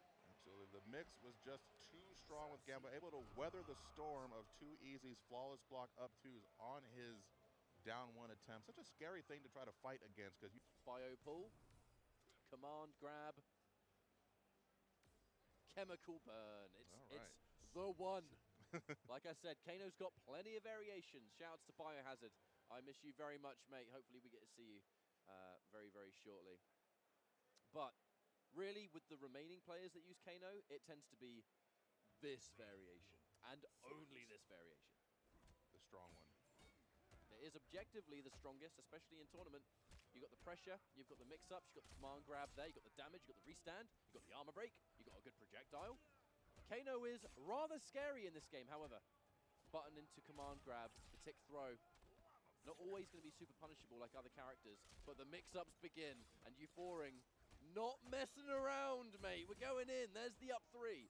And the side-switching throw. Is this a chance for Ludi to turn those tables immediately? Oh, what the hell was that? He is definitely going to need it, because Euphoring had a very dominant start to that round. Multiple command grabs. And the moment Ludi tried to jump out, he got caught with the acid burn. Rolls out, and great punish from Ludi. You have to take all of this damage. Sacrificing the final hit to go for positioning instead. really good choice because it did put him point blank, and if any of those hit, that likely would have been the end of the round. Anti-air, and the command, the break into command grab doesn't quite work, but oh my lordy lord, that was a fantastic first round. That anti-air was sick. That was like an MK9 anti-air right there. I definitely would have been blocking there because I'd be too afraid to try to anti-air Cabal when he's dashing around the air like that, but good stuff on Euphoring, pushing him into the corner, using the plus one to go for the command grab, but Ludi not having it. Instant air Kano ball, by the way. The instant startup of that move, shutting down an airborne Cabal. I can't help but feel that that's not going to be the last we see that used. Staggers it into the command grab, but a jump back defensive now. Ludi spends it. Let's just take that damage for what it is. Plan our next attack. Down one anti-air doesn't work. The punish on the down one tick throw. The command grab game is a scary one, but if that button connects and the grab whiffs, you are in trouble. Absolutely, definitely not something you want against Cabal, who every touch is at least 29%. And now dropping Euphoring into the corner, but a simple side switch here could be all that Euphoring needs to take the first game. There's the knockdown. The risk that was made. 1-1 stance. No, never mind. The bio pool's going to be what we are.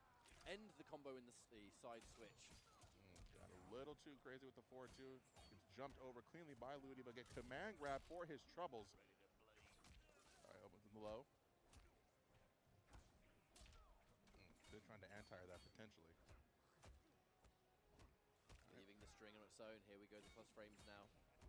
Ludi trying to jump out. I mean, just because a string is plus, it doesn't mean that Kano is truly just guaranteed something. It does still create a mind game. Breakaway. Instant jump. That is going to hurt. There's no breaker for Euphoring. Actually, this might be the meter. It's going to get spent. Oh, we have 1% left to spare. Okay, wait a minute. Wait, okay. Is it? Ludi is going to have to do everything in his power to just not get hit, but that's where the command grab becomes so scary. Oh, the wake-up button into the down one Kano ball. You had to look into a crystal ball to know that was coming. Wow. It was a wonderful choice to command grab. Yeah. It was a great choice because Kano's got Fatal Blow and he's in forward one range. What's the main thing he's probably going to do? Fish for the Fatal Blow. What have I got? A command grab. Good luck blocking that, mate. And we saw great patience from Euphoring in that round, who stayed blocking for a good 5 to 6 seconds, all of Cabal's buttons, and right now Ludi running away with the first round of this game. Exactly the start that you need when you lose in the fashion of that. Very, very close, too close to call. Getting that momentum back when it was stolen away from you like that is so important in the next match. Tries to punish the Kano ball, but a bit awkward. Stuck on the floor, right? So that standing one's going to whiff. Down one chemical burn. Kano at his most dangerous when he's got your back to the wall in this. Going for the full knockdown. Expecting some kind of jump. The short hop into the jump too. That's such a bizarre situation. Actually, no, it wouldn't have been a short hop unless he went for the gas blast. It looks like he tried to use the air ball there potentially, but Ludi beat him to it. Jumps out of the command grab and gets caught. Back throw. Good stuff from Ludi. Very down to the wire for that round. Keeping things nice and close. If you have a close match and things continue to be close, build from there. You can't let the momentum get taken away for your opponent to just run away with it. Speaking of which, momentum on the side of Euphoring as the command grab's fantastic. Doesn't manage to get the chemical burn, but every awkward individual hit and counter right now just makes the command grab so much scarier. Absolutely, holding the pressure. Gets with the escape fail. All right, can you keep him? Oh my God, just the raw nomad dash from half screen away. Ludi, sir, you relax. Plus frames to challenge. No crushing blow required as Ludi turns that game back in swift fashion. It's now going to be a 1-1. Feel like we have a close series on our hands. This is all about who just gets that first bit of momentum. Momentum's been the golden word of this top 8. So many of the characters we've seen here are so heavily, they're scarier. You know, when they're the ones on the offense, when they're the ones that are dictating the pace, it's their match to win. So it looks like we're going back to the character select screen. Yep, going to take a little bit of a break, evaluate what happened and how we can overcome. And like you mentioned, momentum been like a pendulum in this set so far, swinging back and forth from one player to the other. All right, we got the Cabal mirror. Strap yourselves in, boys. Does open up a interesting scenario. How is this going to go? I mean, there's got to be confidence in the mirror. I know Cabal is one of the many characters for Euphoring, but with Very much seen more of that from Ludi as of late, but Cabal is Cabal at the end of the day. If you're a talented player and can make it work, there's a reason many players have him in their back pocket. Absolutely. All right, quick breakaway. Very risky to do against Cabal because he has a very optimal armor-breaking move. Oh, well, watch out for the projectiles. Oh, I love the attempt on the flawless block, but just way too low to the ground, and the up two was not fast enough. A full combo now as Ludi has the positioning. The trade benefits Ludi because it does keep Euphoring's back to the wall. I say that right as the grab comes forward, so more back to mid-screen now. Euphoring, tons of work left to do. The defensive, oh, delicious, the defensive jump back too. The armor break, everything worked wonders. Absolutely, Ludi showing a commanding knowledge of this mirror match. Using the buzzsaw, keeping Euphoring grounded. It is such a hard thing to deal with, these constant short hops. And the anti, very awkward positioning there. Couldn't get the conversion, but then Euphoring with the armor break, 27%. Feels like both of these players have been incredibly on it with their armor breaks so far. We've seen Ludi do a ridiculous amount of them against Sooneo just mere sets ago. Now Ludi wants more of the punish. That's sadly not the first time we've seen that in even this game, and we're going to get a full combo there, 36%. Goes in for the quick mid of the forward four, no one home, but is that going to matter at the end of the day? The delayed forward two really tries to expect a grabs coming. Speaking of which, that one's going to whiff. Here comes Euphoring, full combo. Armor break! That's going to rescale. That might actually be enough because armor break resets the scaling on the following move. Is it enough? Nope. 15 points. Oh, the crossway up gets caught by the buzzsaw. Euphoring with less than a full point of health somehow held on.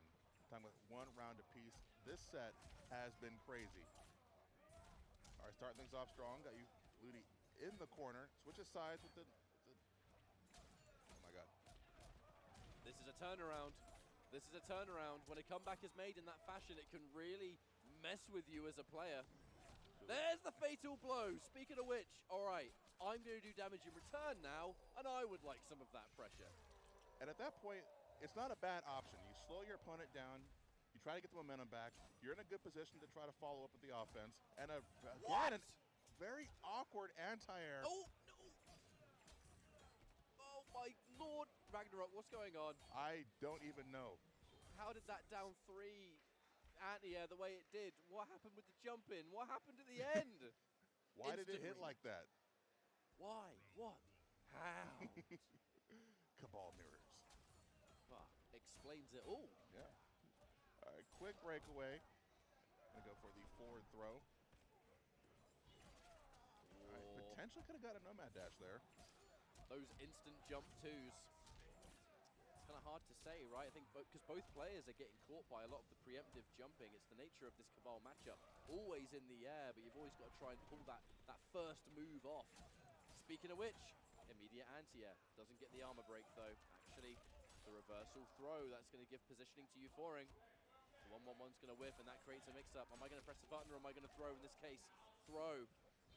Hits its mark happily. Fatal blow's ready, but using it now would arguably be a waste. Ludi would have to make it more secure, and there's the forward two, the Cabal change. Working wonders for Euphoring so far. Absolutely, got him face down in the corner now, and a quick immediate jump tie from both players. A bit of a standstill there, quick down one check, try to get his turn back. Another down one check to steal it. I'm gonna throw, I think he's trying to potentially bait the command, or not the command grab, sorry, the escape fail from him. It does introduce a new mind game. That's why the crushing blow throws, especially in one direction, have always been one of the more devastating KBs to have access to. It changes the whole grab game around. And hang on, forward two, confirmed now. Full combo, no breaker. And the double jump sequence, deliciously good stuff. The delayed forward two, correctly blocked there from Euphoring. The double jump now from Ludi. Last chance potentially here, and there's the down back four. Splat it on the ground. And that is going to be all she wrote for that one. Ludi, he looks disappointed. Yeah, definitely not what he wanted. But that set, That- the Coliseum. I'm talking about Rips Arena. I'm talking about the countless other online leagues and online exhibitions. These players are always in there. I can always see KingGambler. I can always see Fullauto. And that's... Players are hungry to compete. There's no other way to describe it. Now, just a quick disclaimer, this is a button check, so yep, we haven't been just sitting here waiting for them to start. As soon as their buttons are good to go, they'll run it, and we'll find out which of these two is moving on, Ragnarok. Absolutely. So it'd be an interesting clash of styles here, because we like to see Fullauto take his time from like the mid to long range, using the low scream. But of course, there's always the threat of Sub-Zero's EX Ice Ball, which I'm not sure if she low profiles under or not. Not sure if that's a gamble I'd really want to take myself in a tournament. Yeah, but KingGambler. Hey! It's in the name. Looks like we're now running it. Yeah, it's a character select. Both of the players do appear to be ready to go. ComboBreaker 2023. Love to see Mortal Kombat every year. The home of Mortal Kombat, for crying out loud. Absolutely. Right next door. Huge shout out to NetherRealm. WB as well in attendance. I think people just enjoying the show, enjoying the event. Always nice to see them out at these events. There's the fist bump, and that's confirmation that we're good to go. So dead of... Oh, okay, no, oh, never mind. come on, guys. I'm building it up. Building it up. You fist bumped and everything. The fist bump should be like what starts the... Okay, no double... Yeah, no some double people fist bump in the middle of a set, and it messes me up. I'll be like, wait, is it over already? I swear that was just game one.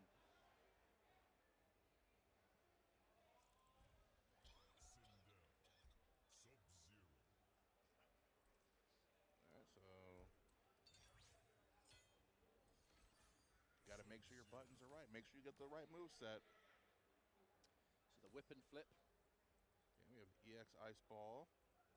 And what's going to be the last choice here? You have quite a few choices to make. Haircut.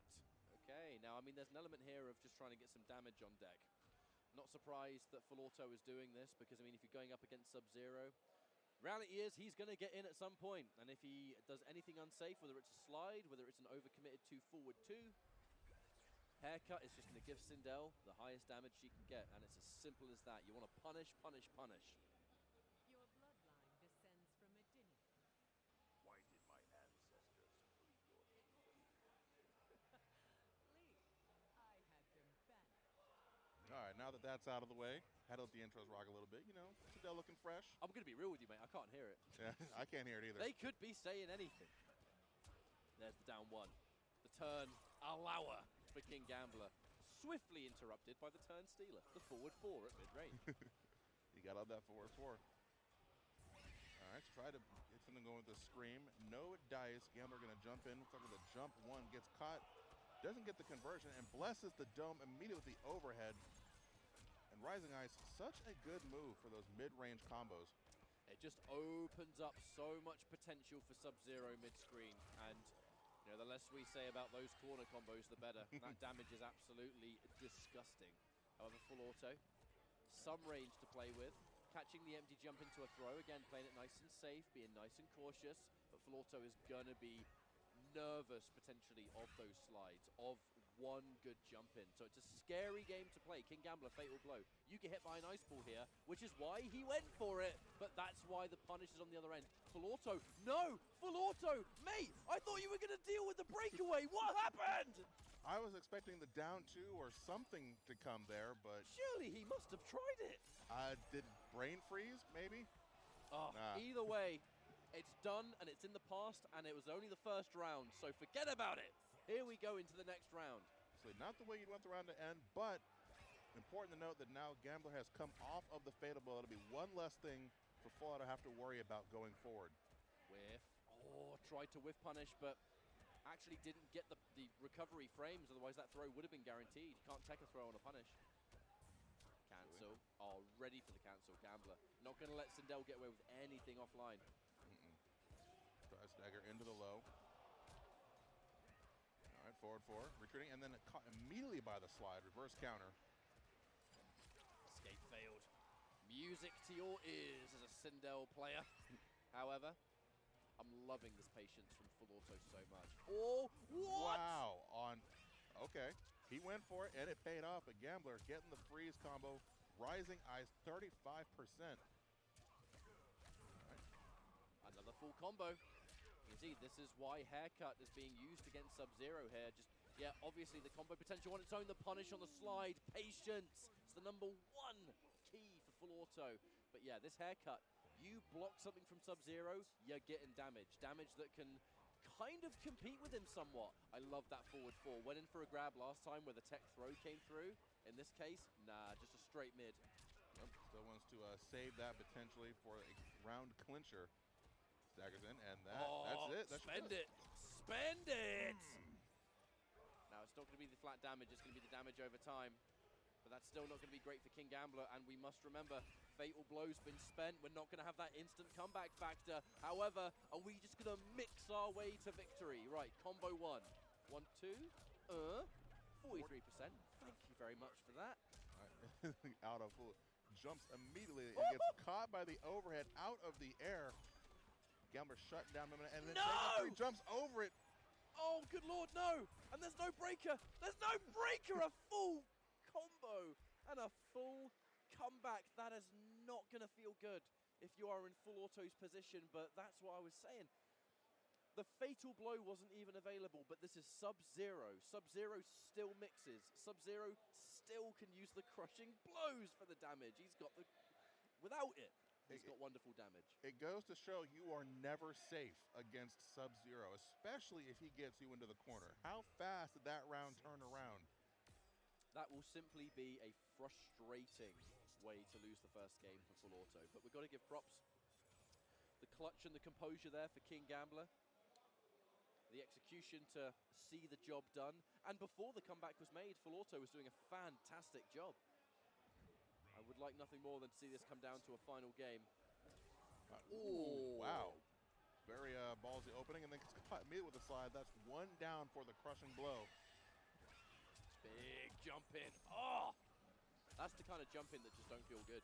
It's like, mate, the moment I did this move, you jumped. The moment I did it, it's like frame 1. Are you the AI reading my moves? All right, good stuff from Otto. Needing to slow down Gambler's momentum. Big combo, 30%, and then ounce of a chance for just pushing forward and getting your own offense going there.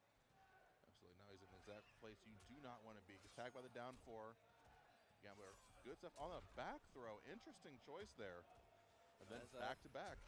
It's a double-layered thing. There was a possibility to go for the less expected throw direction. That could have bet up for a escape failed, which would just made Sub-Zero's rush down even more scary than it already is. Speaking of which, we're going to get it confirmed now. No breaker from Fullauto, opting to save it, but no. Oh, the low again.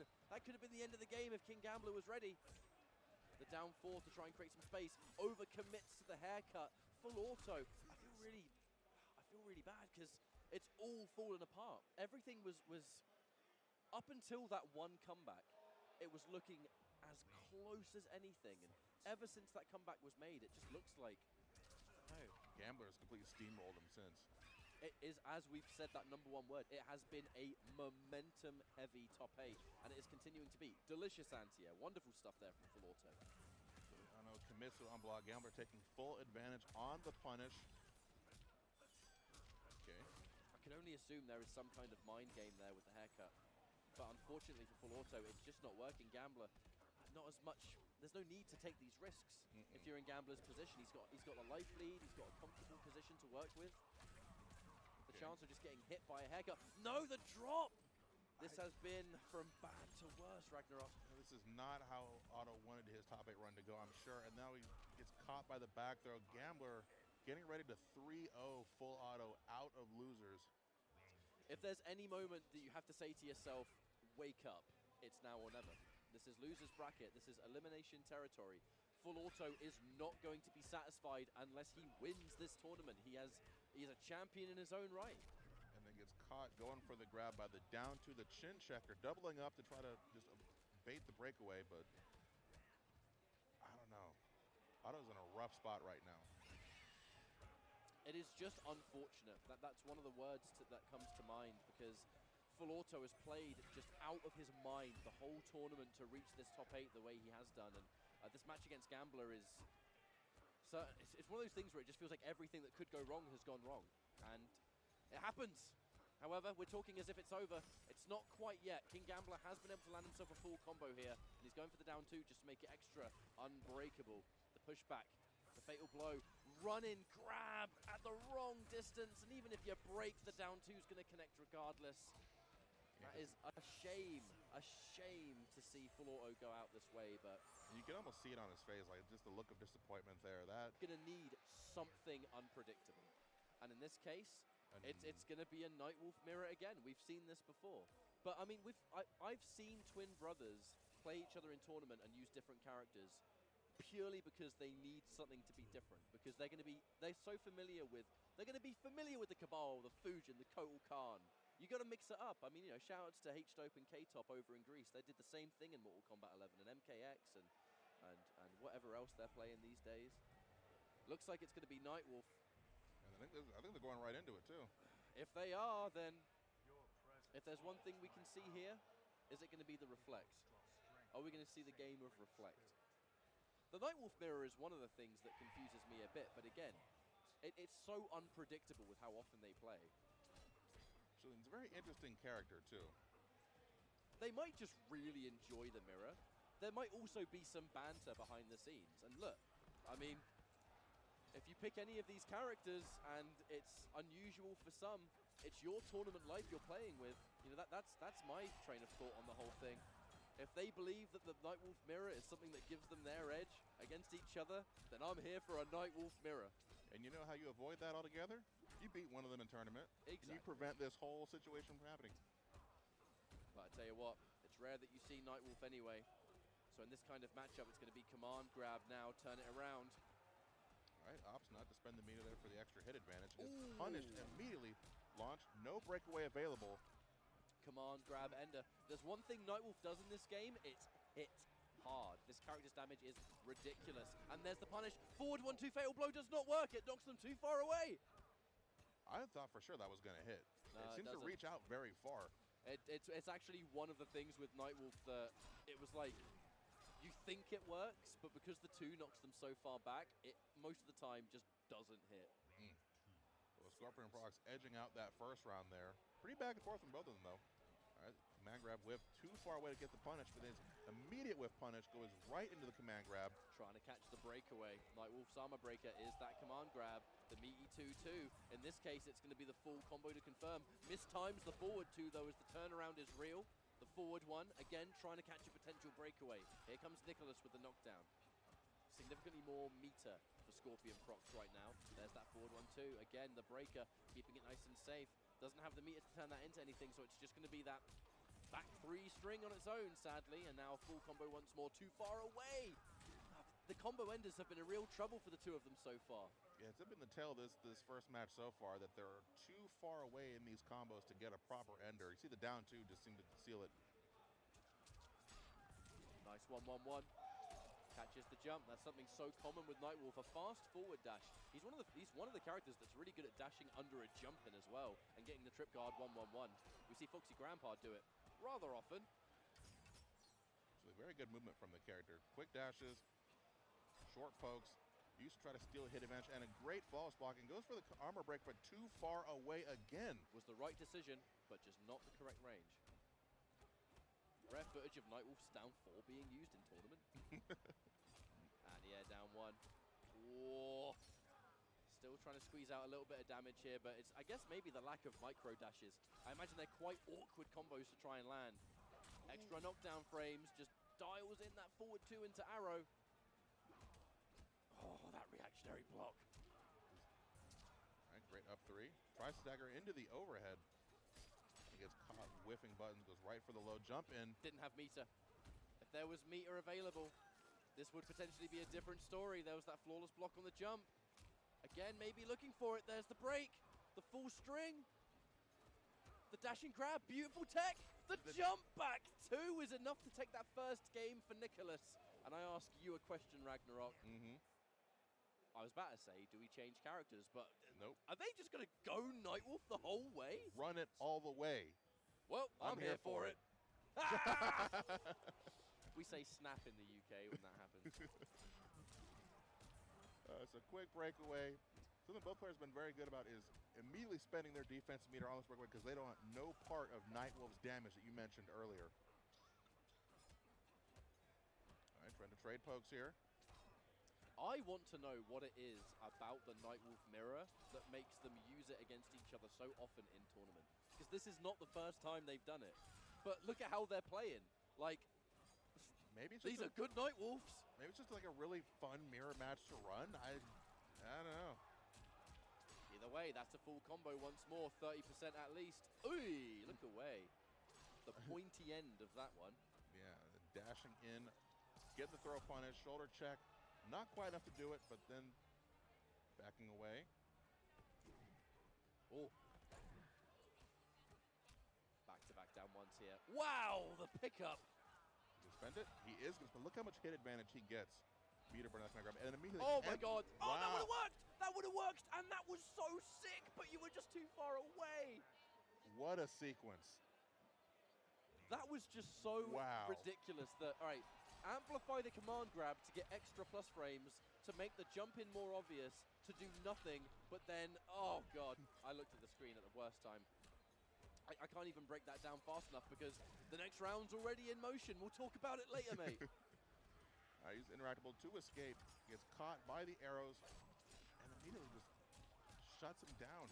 Nightwolf's forward moving string, such a good button in that mid-range. Absolutely. It does lead to a considerable amount for him. If you're able to confirm it, gives him plenty of combo potential, especially with this variation. The launching up to now. Knockdown time, ScorpionProcs. Driver's seat, the 1-1-1. No, the breaker comes out, but 1% left with punish. And now, restart match. It's just one after the other. The last time I saw these two play, it was character change after character change for all 5 games. Looks like they're giving us a very opposite affair. There's the armor break. Are we spending it? Oh! Yes, we are. I don't even want to. Nah, I'm moving on. You don't need to imagine it, mate. We saw it. We saw everything. Right. It's all about just enforcing that turn. What's it going to be? So many of these just stray hits have connected, and they're being turned into significant damage. Apparently, I can't talk today, but I'll just blame jet lag for that. He just ducked the first 2 arrows, reflected the third one. This is my point. Robot. Tech and knowledge. It's what makes the two of them so dangerous. Now we're going to get a full combo into knockdown. And we're going to just rinse and repeat and land ourselves another one. This time ScorpionProcs taking the lead technically in this series at the moment, although eats that jump 2 for breakfast. All right, drops the combo. Down 1 as a punish. Environment interaction to escape. Anti-air standing 1. We've seen quite a few Mortal Kombat 9-esque anti-airs in this top 8, and I'm here for it. Yeah. And so far, Nicholas with a pretty commanding lead over ScorpionProcs gets another clean opening. Both players off position. ScorpionProcs back in the corner, sitting on Fatal Blow. Would need one hell of a hit to get this comeback going. This could be the start of it. ScorpionProcs just dialed in that 1-1-1 back forward just on the off chance that final hit landed and was bang on the money. Not that it really matters, of course, because the round was won by Nicholas, but right. Split down the middle. We are even once again. Instant jump. More of that. All right, quick down 1. Trying to stagger into the command grab. Spends it. Plus frames time. Oh, lets the whole thing go, actually. I think that might have been potentially a drop of execution. I'm sure would have tried to turn that into a combo. Had the meter. All right, now my turn. Jump quick to 3. Great flawless block. Challenges immediately with this 1-1-1 and gets another command grab, punishing the breakaway, and we have to see it again, unfortunately. Ouch. Oh, you want to press a button? Eat this forward 1-2, my friend. Another combo drop. Nicholas has definitely had more trouble with the Nightwolf combos than ScorpionProcs. However, looking for the armor break. Again, the idea was there. The breaker came, but the grab just did not hit its mark. And there's the 1-1-2. Nicholas takes the lead again. Are we going to go Nightwolf? We are going to go Nightwolf. What is it about this mirror that just makes the two of them go, yes, this is the matchup for us? Because it's not like they're messing around. These are two ridiculously good Nightwolves right here. I mean, I'm just sitting over here, but it seems like kind of a fun mirror to play. I don't know if I would do it, but they just generally enjoy it. I have no, oh my God, the micro duck. We'll just call that an accidental reset. It definitely led to double combos for the trouble, so as we say in the business, we take those. Nicholas now in the corner. Lovely block on that forward two. Looking to whip punish maybe. I don't know what that, lightning fast. Some kind of option select maybe. I'm not even going to try and imagine what it could be. All right. Ooh, just out of range too. All right, Ducks, no punish. Very late on the down two attempt. I just don't think in that instance, they've got to be so used to each other that when weird stuff happens, you ain't ready. Right. Okay, both players getting into the danger zone. Double Fatables about to be on deck. Neither of them are getting auto-shimmied by like 1-1-1. No, they are not having it. I could be commentators cursing that, but that's normally a very common thing that we see from Nightwolf. That 1-1-1 is like the key button. Standing 2, if that was dedicated to anything else, that could have been a lot more. Actually, we're going to spend the meter. Yes, we are. What are we doing with those plus frames? Creating space. Not a bad choice. The back one. Oh, no, what's going on? What on earth was that? Oh, my Lord. And the combo just went for the wrong string. Oh, Ragnarok, what the hell is going on? I'm too jet lagged for this. I could not explain the last 25 to 30 seconds of that. That makes 2 of us. And there's the armor breaker. Finish it. Oh, KB. Right in the nuts. All right, clean jump in, and this is looking all ScorpionProcs right now. Nicholas, of course, waking up with the standing string. Nothing to lose, really, in this situation. Both of these players have been having issues just finishing their play. I know Nightwolf, like the harder, more damaging combos are a bit tricky because there are a lot of micro dashes and various, situations where they work and they don't work, but even then, letting it go. The down 3, stealing a turn. The invincibility escape. All right. No more last breath, Nicholas. You got to do this the old-fashioned way, my friend. Yep.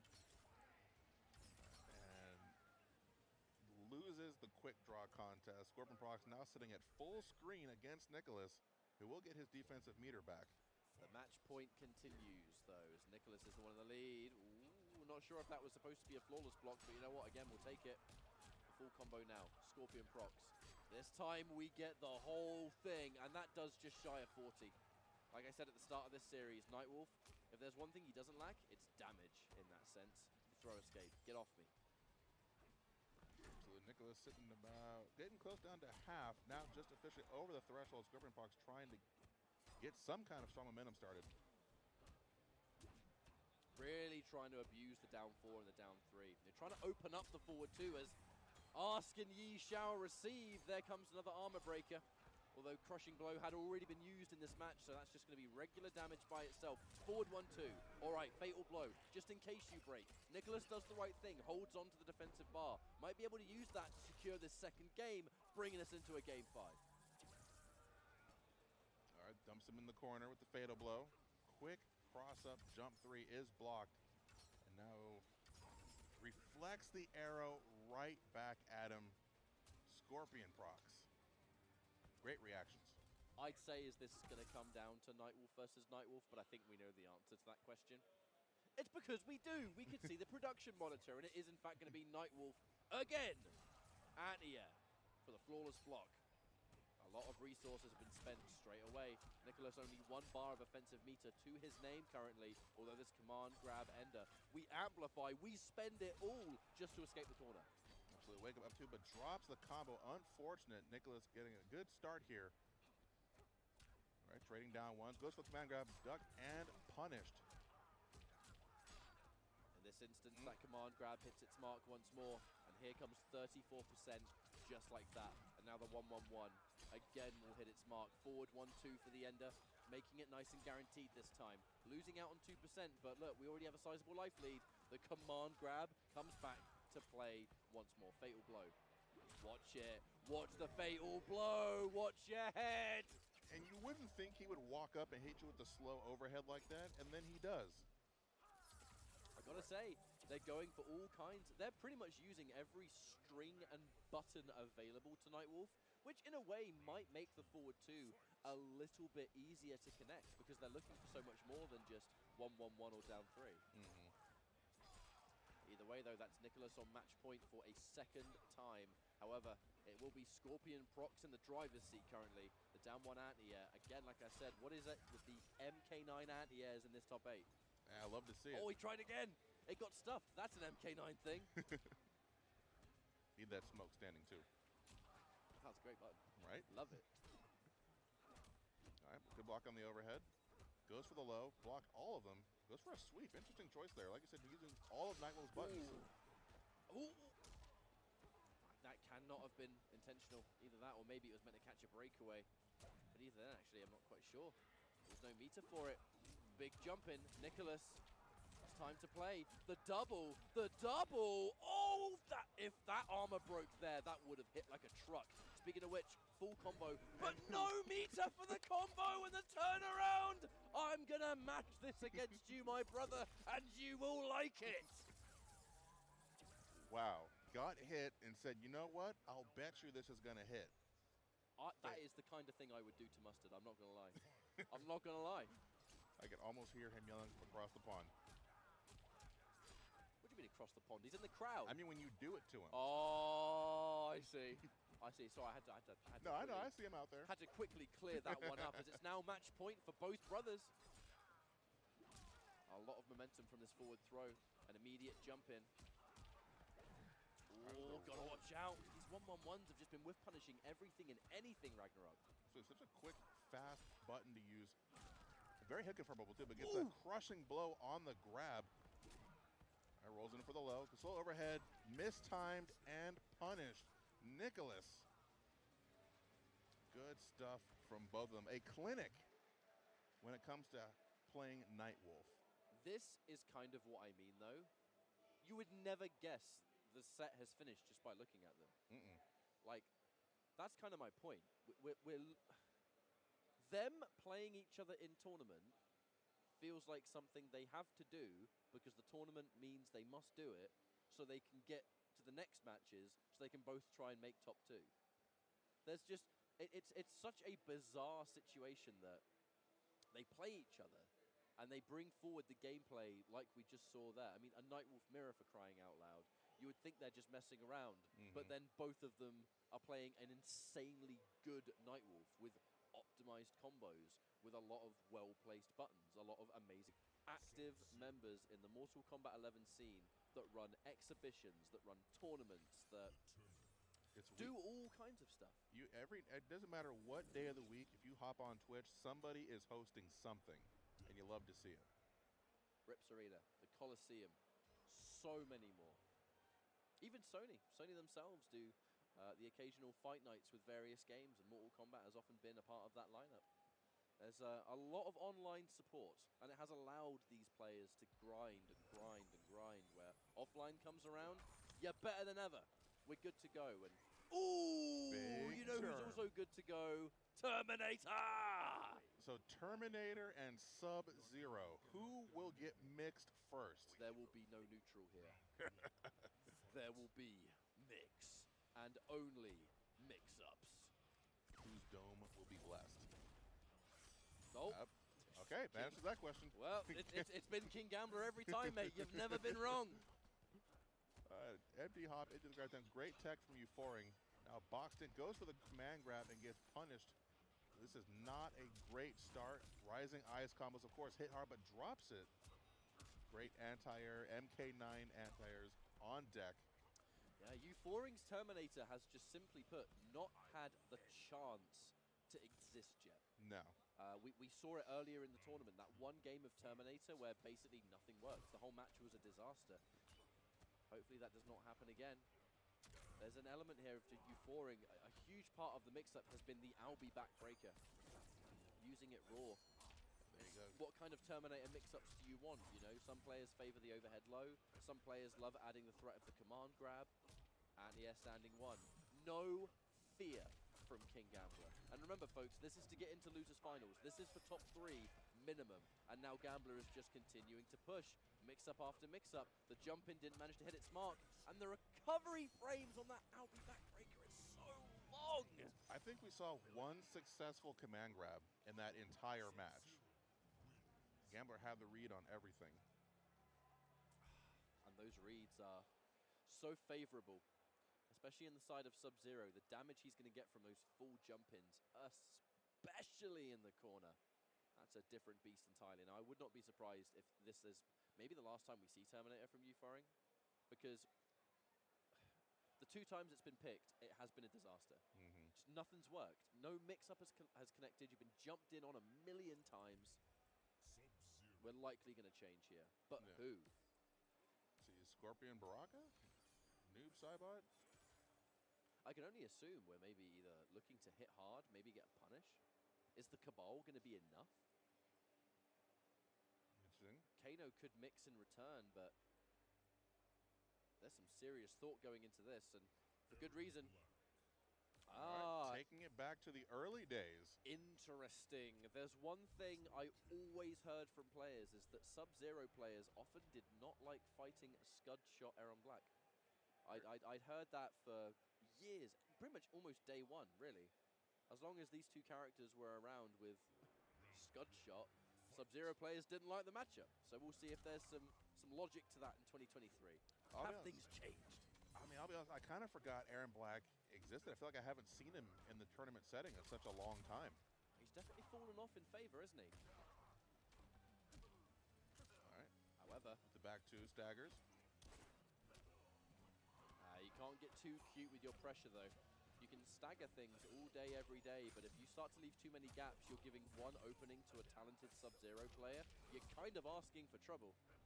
Absolutely. Shoutouts to Primal Rage in the background, by the way, and shoutouts to ComboBreaker for a wonderful Primal Rage tournament yesterday. And shoutouts to Mustard, who I hate, for beating me in Grand Finals. Anyway, back to this lovely corner combo and a fantastic breaker.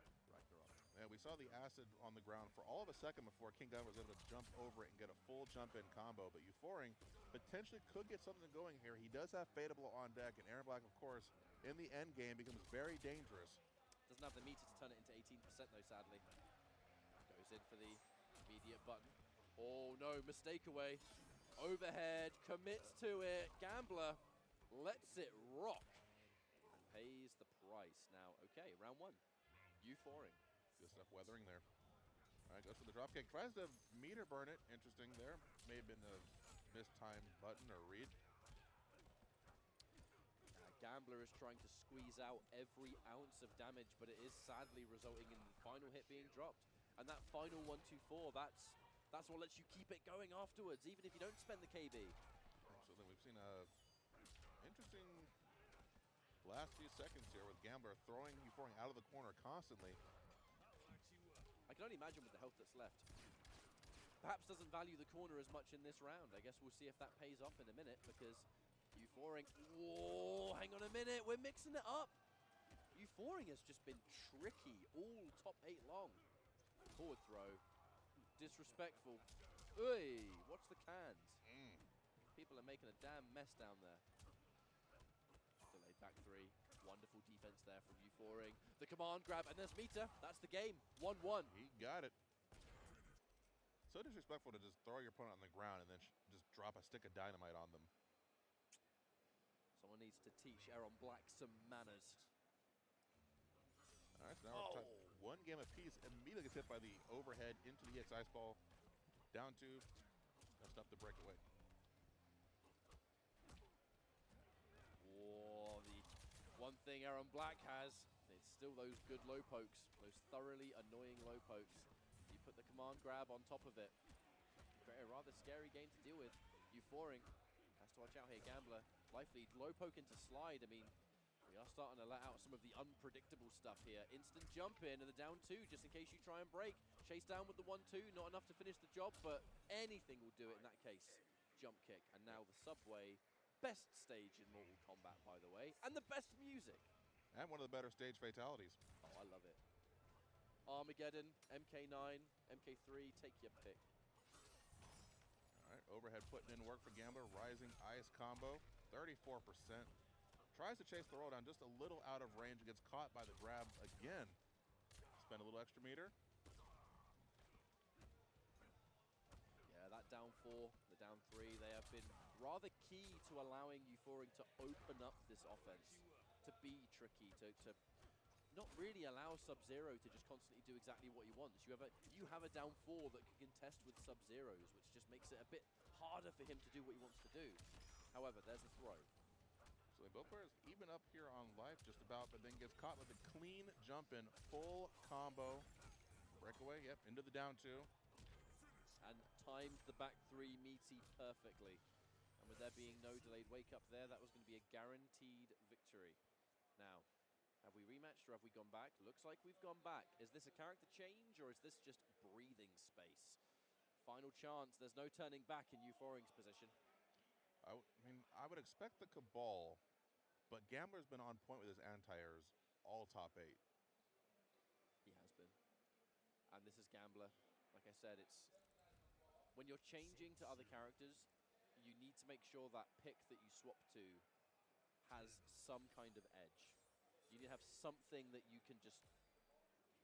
Something's got to stand out. Looks like we're going to the classic Kano pick. Custom variation, as expected. Betting it all on the mix-ups. More about pressure and chipping away piece by piece for Kano. You get those full combos, you get the knockdown. If you're able to get the acid burn on deck, the chemical. But who's going to be able to do it better if they establish a corner presence? When did I get muted? It's like that magic word we've been Yeah, Mr. The One. series long. Thanks for being here. Implemented. Why did he go Kano? He should have played One game here. he should have played Cabal. Kano versus Sub is just death. Why did he do that? Match up. The dash in grab. I don't know why he's doing this. Contest with the knife tosses. He just gave himself a worst matchup. The bio pull just out of range. Goes for the low. I mean, I'm pretty sure that bio pool has a 13-frame startup, if I'm not mistaken. So for a special move, A bio pool is start 14. speed like that is very, very scary. Speaking of which, overhead's kind of scary too, as there's a full combo now, and so much damage is dealt. By the time you've broken, you've taken 30%. That's why Rising Ice Sub-Zero is so dangerous. A character you wouldn't normally fear damage from. Oh, no, confirm. The mid-screen area now has access. Yep, to he damage. can always poke you out of it. And he's dead. He has bar. Right. Rising Ice. Oh, that's it. That is it, and that is why Rising Ice is so scary mid-screen. It just explodes the damage potential. Match point for KingGambler. Right, and again, I don't think you're afraid to try to jump at this man. He is anti-aired everything with that standing 1. And it has been characters that can sometimes have access to other jump changes, I suppose, and the Kano ball is certainly one of them. And the buttons, they're whipping left, right, and center. Gambler, are we going to go 1, 2, 4? Yep. Yeah, why not? Gambler's taking this freak 50% very left to easy. go, and it'll be top 3 territory for Gambler. Back dashes the command grab. Doesn't get the punish. Great throw tech from Euphoring. He's not trying to do anything to slow Gambler down, but it's looking grim. Gets the command grab. The first There's no way he's gonna bring this back. to turn into anything. Lovely confirmed. I was worried that Euphoring wasn't really confirming that forward 1 string. Yep, he can always challenge Now the or never, plus though. frames. You've got to make sure everything counts. The pressure. No way he's bringing this back. No way. Oh, the tech. Yep. No! So close, but the Forget I was muted all this while. Yeah, I don't even know why you went Kano versus Sub-Zero. Like, if you want one of Kano's best matchup, Sub-Zero is part of those. So I don't know why he did that. Cabal would have been the right pick. But yeah, regardless, I was stepping Gambler to beat him. So I'm not really surprised, but it's just the character select was a very bad decision.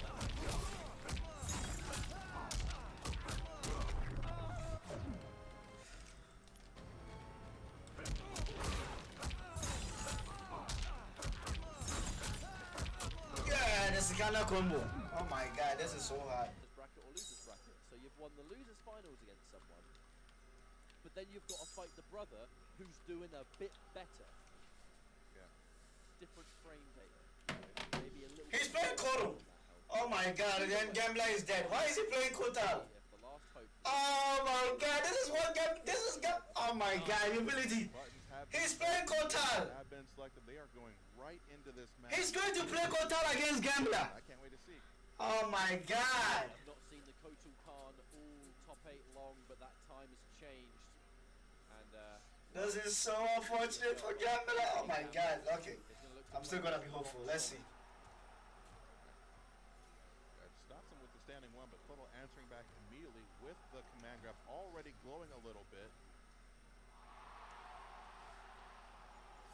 Jockeying for position here. Kotal with such a great wave dash and a threat up close. Any jump. Everything hurts. Oh, everything's working out so far as well, Ragnarok. You have to watch out here. Kotal Khan, he hits incredibly hard and so many potential command grab. Oh my, this character. I'm not surprised humility is saying Karimani is saying he's top 1. Speed of that up. Look at the way he's just Block game bodying Sub-Zero like that. even had to look at yet. The twins and their flawless blocks are some of the scariest we've ever seen ever. I mean, we saw it. He had Gambler fighting for his life in the corner, and the second he was able to escape, he gets put right back in. The anti-air flawless block. He's going to keep him in the corner like that. Oh, that's how you know. And he's gonna block the overhead. At least you think it has. Empty jump into command grab. Looks for the down 2. Doesn't quite manage to land it here. There's the discus. Okay, nice Reverse slide. slide. I will admit though, it seemed a little bit desperate from KingGambler. That could have been so catastrophically wrong. The 1-2. And he's flawless blocked it. Grab off one of these at some point, and he just hasn't done it yet. But when's he gonna pull the trigger? I mean, he's not going to get a chance to because He's dead. Going to do it here, and it's Ugh. it's one of those things. Do you do something so crazy that no one? Kotal Khan is just what a powerful character. Oh my god. Yeah, humility. The moment he picked Kotal, I knew this isn't gonna look good for Gambler because one of the characters Gambler really hates to fight against is Kotal. Just the unexpected. Not for an entire game, of course, but just there needs to be this element of unpredictability if they're just so used to every matchup, every character. And now he's going to start using command grab. Not able to find an inch into this match. There's the confirm. Even Double down one. more Wow. damage incoming, and once again, Gambler back to the corner. Yeah, and this time he walked himself into the corner at the start of the match, and he is paying for it right now, trying to. He just did. Okay, guys. And he's dead. This is level 3 command grab. He's dead.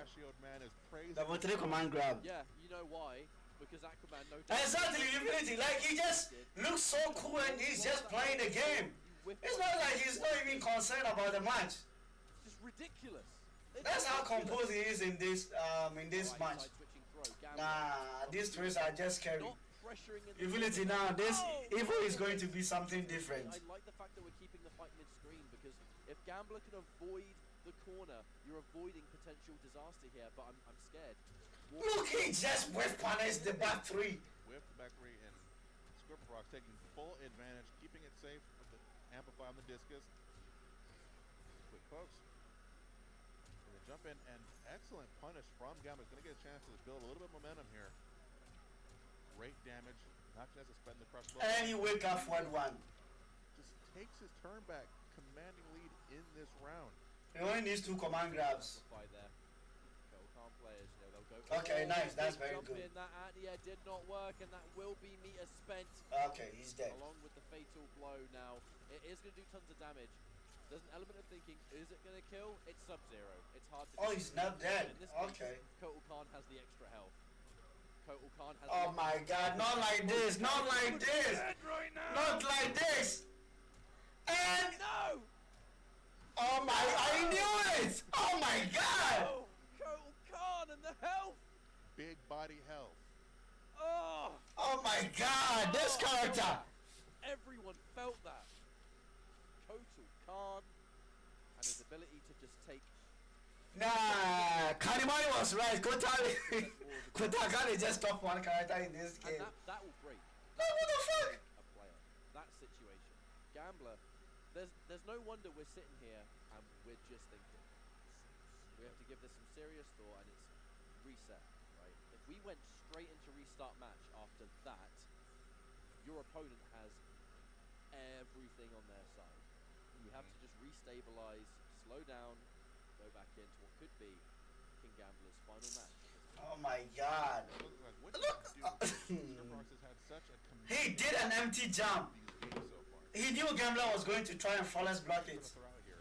And right there, false block up to punishing the poke attempt, gets whiff punished, put in the corner, having to deal with. And you whiff punish the down one with a slide back dash into 4-2. It's an opposite situation. Gambler has spent this entire top 8 in a lot of these matches being the one in the driver's seat, and he's kind of dictating the pace of the match. We're now fighting against ScorpionProcs, who is setting you up at a range to press a button. He's with punishing you. He's the one going for the jumps. He's got the advancing mids. The role has simply been reversed here, and ScorpionProcs is just playing a lot faster. But here comes Gambler again, just clipped by that advancing mid. The down 3 to steal the turn. Not looking to confirm, just letting it rock. It screams doubt. So he gets so afraid up close. Is he going to go for the command grab And he break. avoiding the ice ball? Alright, finally. There we go. There we go. And that will be the round. Yeah, That smart. will be the round. Smart not to spend the fatal blow. They realized he didn't have to. There was no meter to break away. That's one more resource he has going into this round.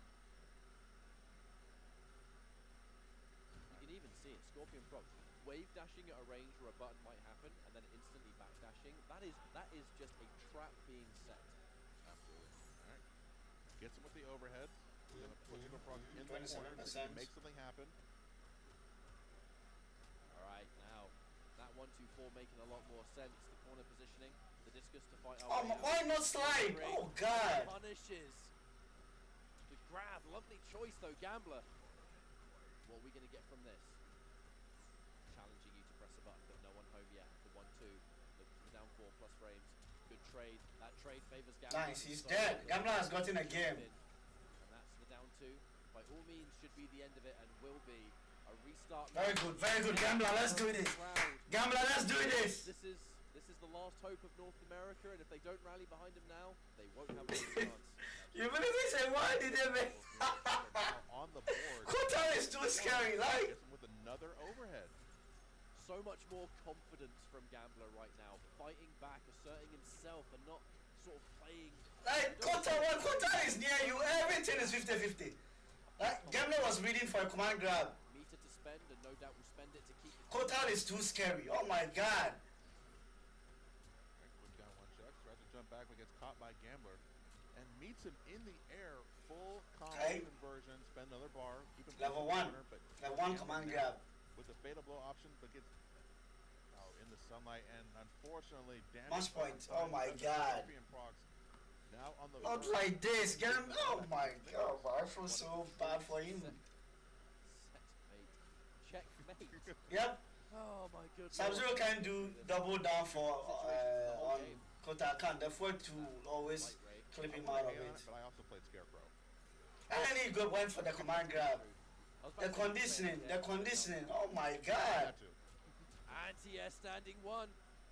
And he done. Oh my God. Just swinging with the uppercut. A look of frustration potentially there. Humility. This is just too much, oh. This is too much, guys. Last hope. Car on chip, one of my favorite stages in the game. This game has some fantastic stages. Has all led up to this point. Who's going to be the better brother of the day? Take that final MK11 ComboBreaker championship. Right. We're starting off strong. Looking for that forward 3, of which we confirm into Nut Punch as always. Okay, so ScorpionProcs is playing the Joker. That goes for Rising Star, keeping it safe. Good false block, anti-air, and gets the grab. Now this is more reminiscent of the matches between these two that I'm familiar with, which is, whoa, lovely pickup, doesn't get the, misses the forward 2 and he gets punished for it. However, no amplify on the Nut Punch. That surely could have been much more than it was, leaving damage on the table. Good trade there.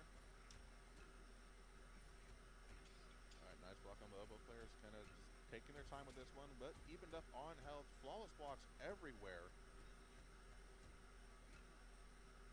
A lot of these individual buttons, a scary game to play.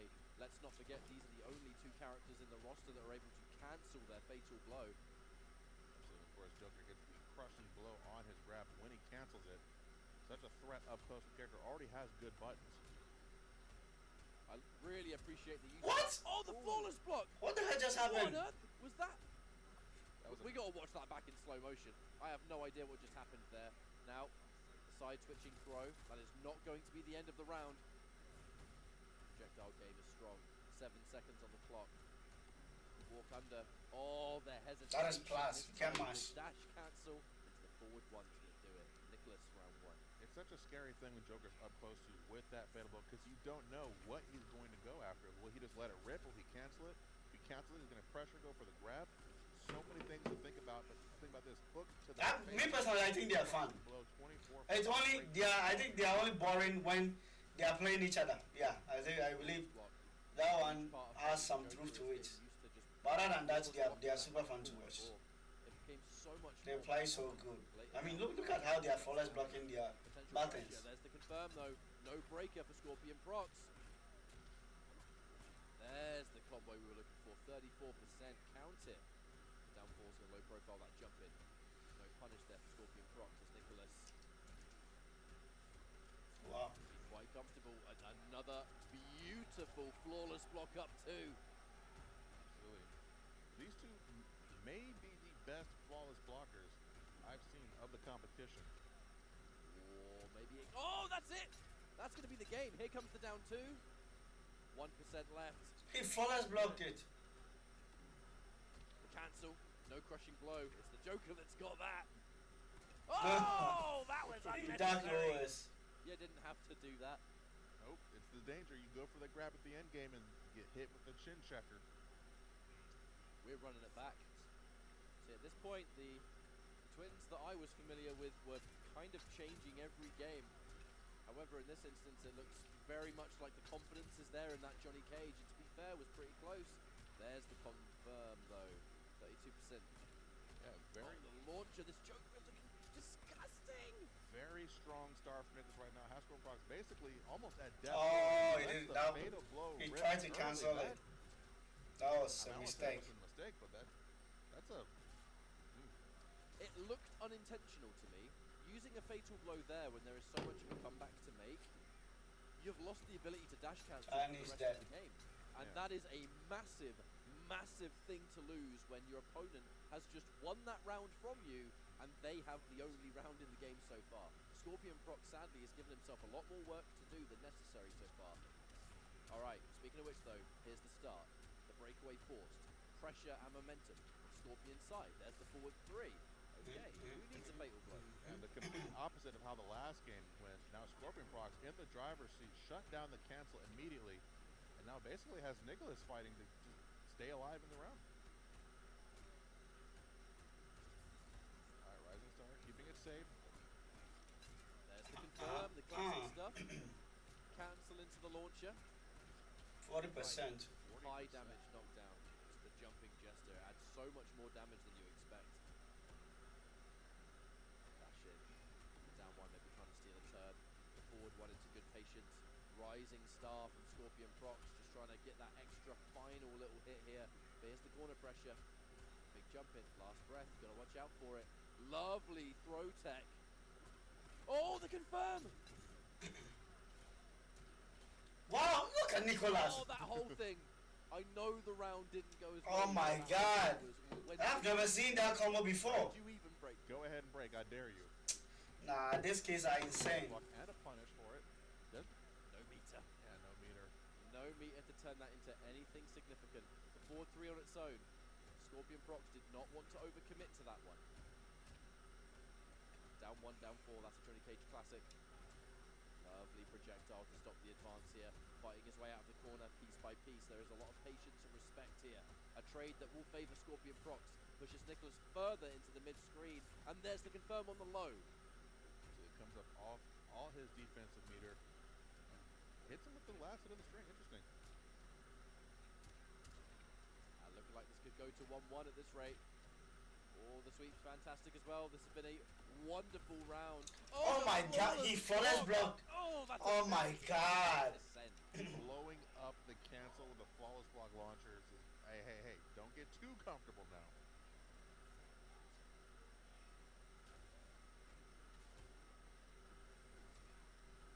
Back it off and throwing those force balls. Good idea here, the double down two. Trying to prevent that breakaway. Ooh, And the awareness. If that was intentional, it was a bold move. Yeah, good anti-air. Doesn't get a whole lot off of it. Gets really false block up two. And He knew it was gonna win. back and forth here from both of them. That's a huge catch. Now there will be a breaker available. Is it going to get spent? Oh! I've never seen that combo in my life. If that down two connected, that would have won the round. And just a hair out of range. Not something you really used to think about Joker's down two. It seems to cover such a wide area in front and above him. All right, a round on the board here for Nicholas. We're just playing at that range. I dare you to press a button so I can hit you with my stick.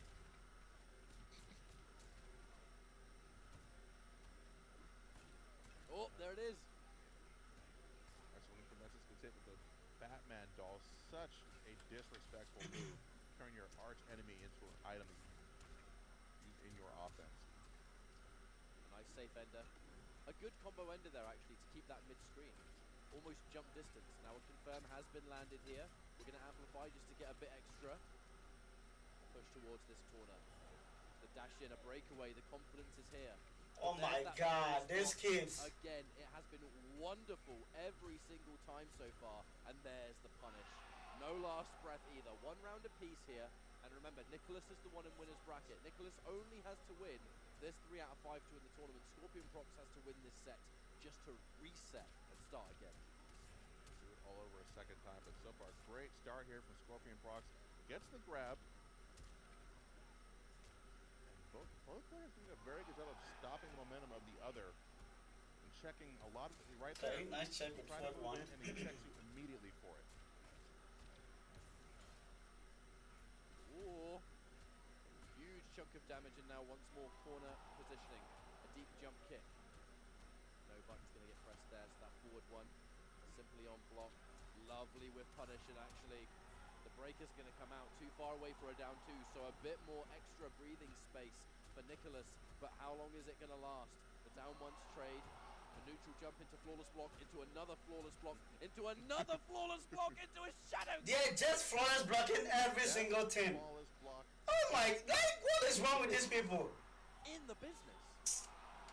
Nah, these kids are insane. They are insane, guys. No punish there.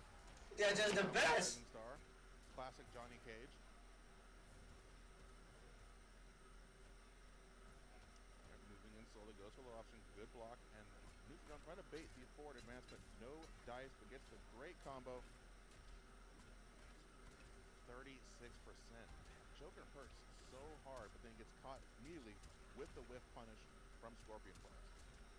Ready for the confirm as well. A shadow kick ender. Nice, Any nice meter, up grab. anything else significant, so we'll take that damage for what it is. Speaking of damage, there's about to be a considerable amount here. No, drops the forward two, and that allows ScorpionProcs to turn things round. That really should have been the round for Nicholas, but a tragic combo drop right there. Definitely hate to see. Next round, ScorpionProcs one on the board already. Good opener.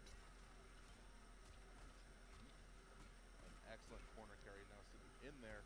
Joker, such a dangerous character when he has these corners because of the long range his normals cover. 2-1, low profile, Johnny Cage standing one. Don't see that every He day. back dash. What you do see every day is that Joker move, as we're going to get another confirm. Lovely whip punish once more. Really no meter, unfortunately. Can't get a whole lot off of it. A lot of sweeps shown in this match so far. ScorpionProcs is able to win this round, then it's going to be a very, very different story. We might even see an entirely new set of characters. Would not be surprised. Oh, that was so good. And I mean, the pause is done. Whether or not they were second guessing it or not, the pause was done, and that game is now over. Yeah. And it looks like we're going back to character select. A reset has taken place, and we could have 2 new characters. Yo, Smooth Razor, the game they played, I guess my brain can't fathom. Like, how? What character You know, I've been saying that I don't think Ninja Killer, Kanimani, or everything can stand up to this case. Like, they are going to win Evo all over again. ScorpionProcs is just going to win Evo all over again. There's no way. I don't think Ninja Killer or Kanimani or the Salted is going to be able to stop them. Like, nah, the way they lap the game is just too much. And in this instance, They play the game so good. Like, it's just nah. I guess you could say quote unquote maids. They rarely play Cabal, but They're just too good. Like, they are just too good. I don't think Ninja Killer or Kanimani or whoever it is that has been training like her is going to be able to beat them. Like, I see that to be unrealistic. As now Johnny Cage on the other side. I mean, the confidence clearly must be. But I think you can never say never. But let's see. Smooth is saying they have bachelor's degree in MK11. Now, Smooth, imagine MK1 coming. And all of these players labbing. MK1 next tournament in ECT is just going to be out of this world. It's going to be the greatest first tournament ever. Because right now, it is not going to be Sonic Force, Red Wine, Ninja Killer no more, or Tekken Master. These kids are the real ish right now. We're going to leave some damage on the table, but it's going to make a much more interesting neutral. Fujin and just the sheer explosiveness of what he can do in a match. With punish again, and that kind of has been a serious problem for Nicholas. Wow. Something about the cage. Look at that wrist down. Application of down 4, the low post. Exactly, MK1 is just going to be out of this world.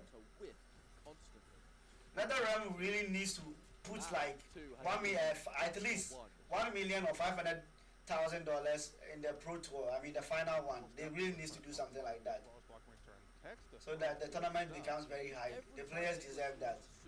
ScorpionProcs is going to move into something. Scorpion's already taken a. The way this case loves the game and their footsies and everything.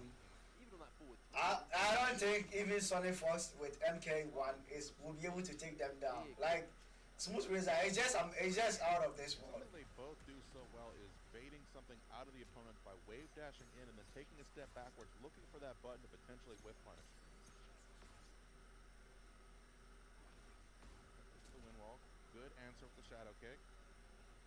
Just clean over, gets solid whip punish, forces another breakaway. I have to say, that was close. Looking for it again. Just out of range. Would have been shades of how the set itself got reset. And now we're looking for the extra projectiles, and we're spending every ounce of resources on it. Walking backwards now, we're going to have to show some respect. The down 3. Oh my god, and he got caught by the downfall. Very dearly. I'm about to delete MK11 after what did this. Let's get up more for Hamza to go take them. Went down to 17 seconds on the clock. Not afraid to take the time. Yo, Smooth Razor, what do you mean? Let's get up more for Hamza. There's no way Hamza is going to take this kids down. Speaking of which, They're the masters of Cabal. The defensive meter management, the prioritization. They'll probably do some tests against Cabal that we've never even seen before in the game. Or nothing. Both are evened up on life here. Still short of defense meter from both of them. Quick down one on wake up. Jump in. No flawless block there. Well, the Fujin is certainly providing a closer experience. What he just said was fun.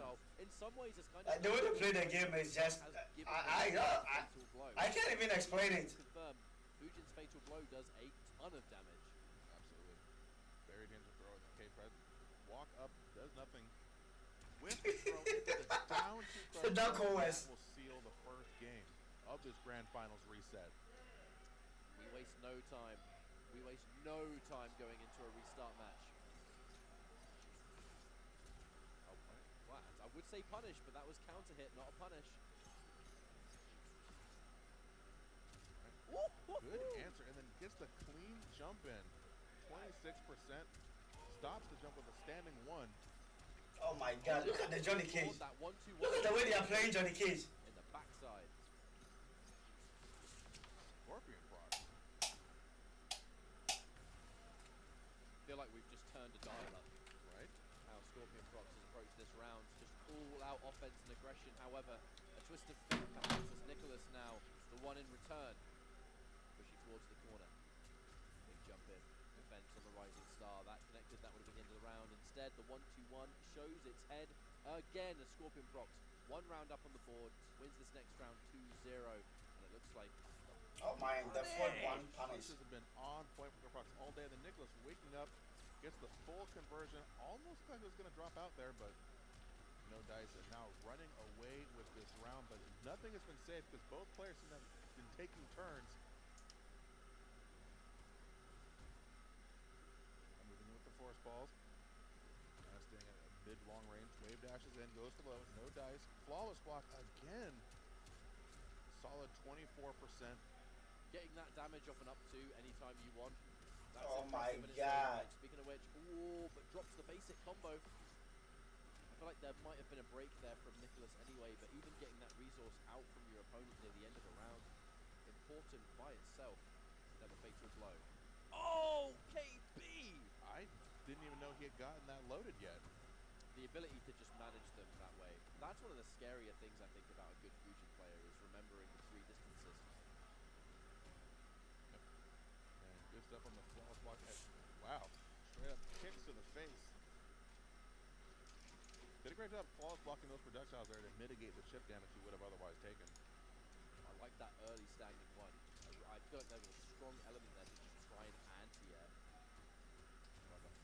Defense in the 1-2-1. Good blocks there from Nicholas. That had been causing him a ton of bother before. Punish there though on the shadow kick. Able to deal with it. Looking for another whiff punish. Just make it 2. May as well go for a 3rd at this rate. Flawless block. A return flawless block.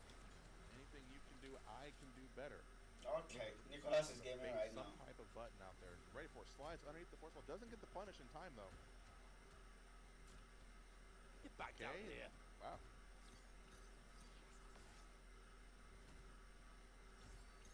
Tackling Cyrus again. Comes up with the wind wall, puts him back full screen. Wave dashes in quickly. The whole string didn't connect, but truthfully didn't really feel like it needed to. That was a good 20% just there. Reverse throw. Haven't seen a lot of throws come out there.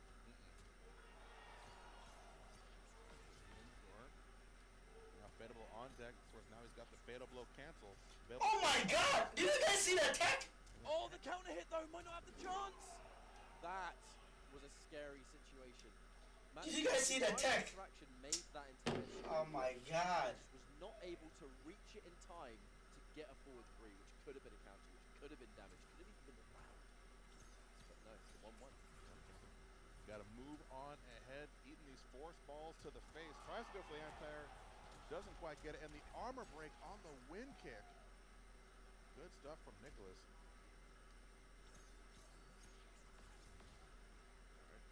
Corner positioning. Oh, I say, as it's instantly turned on its head. And the forward 3 begins. A jump in now.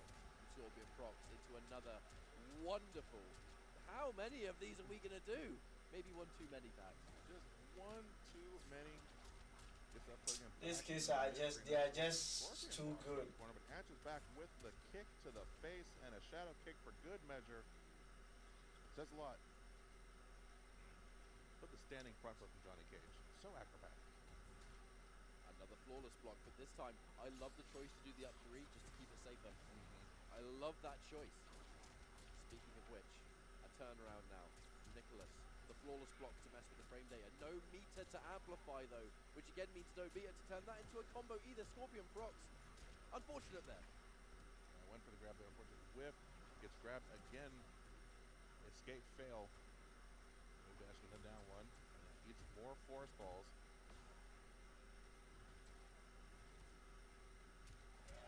Okay, both players now have access to Fadeable. And that's a jump up that doesn't quite confirm. Oh, the dash in. That was no punish. That was just a counter hit though. An opportunity maybe to get that fatal blow cancel. The final hit whiffs. The back 1-1 hits its mark. Even set again. Me, I'm here dropping Johnny's fatal blow caster. Perfect back and forth. They just make the game like people like us. They just make me look so inferior. Like, oh my God. Forces the breakaway. I just want them to be done with this game so that I can go and sleep in peace, knowing I can never be as good as them. Yep, I said it. Again, looking for a whip. Oh my Oh God. no! Thank you. We're going to turn that into so much more, and a 35% into even more. The crushing blow throw.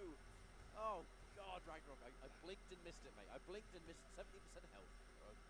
Yeah, that crushing blow, man. That's one of my favorite animations for the throws.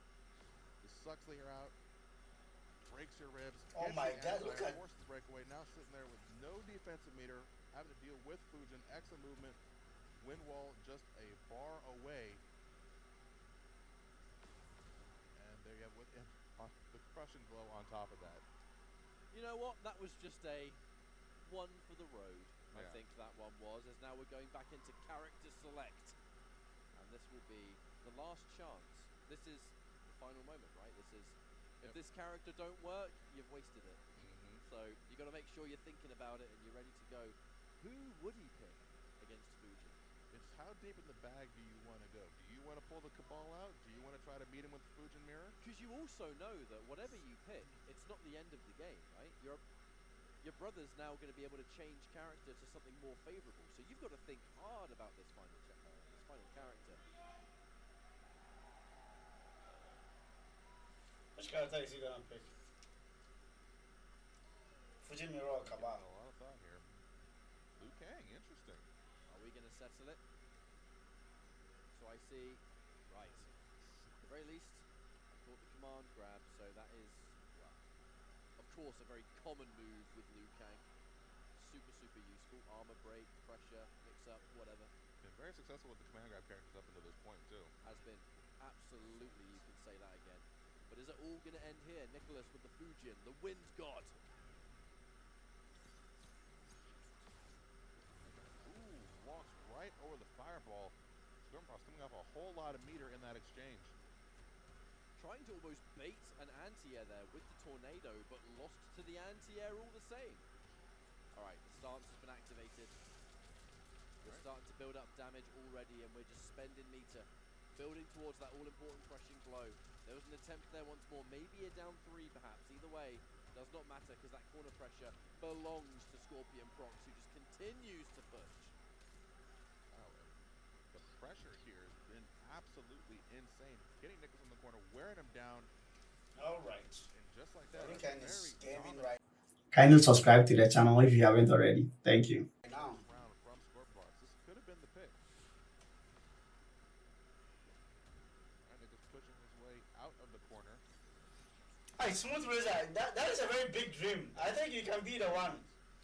Yeah, what do you think? You can definitely be the one. Procs isn't really pressing. Maybe I'm going to count myself out. Almost any risk. Because I know I can't. So fast. That is fact. However, a bit too cute with that one, trying to pop the stance and get away with it. Nicholas says, not in my grand finals.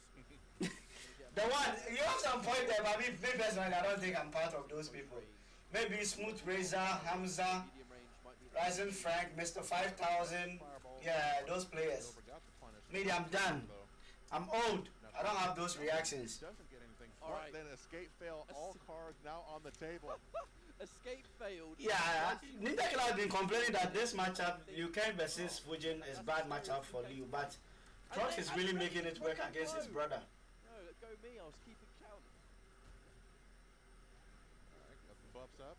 Ducks all the fireballs. Balls blocks the lows. And then catches the back two wins. Says, no. Whip punish. Knew exactly where that was going to You're end. 38. Oh, I mean, I'm 24 right now.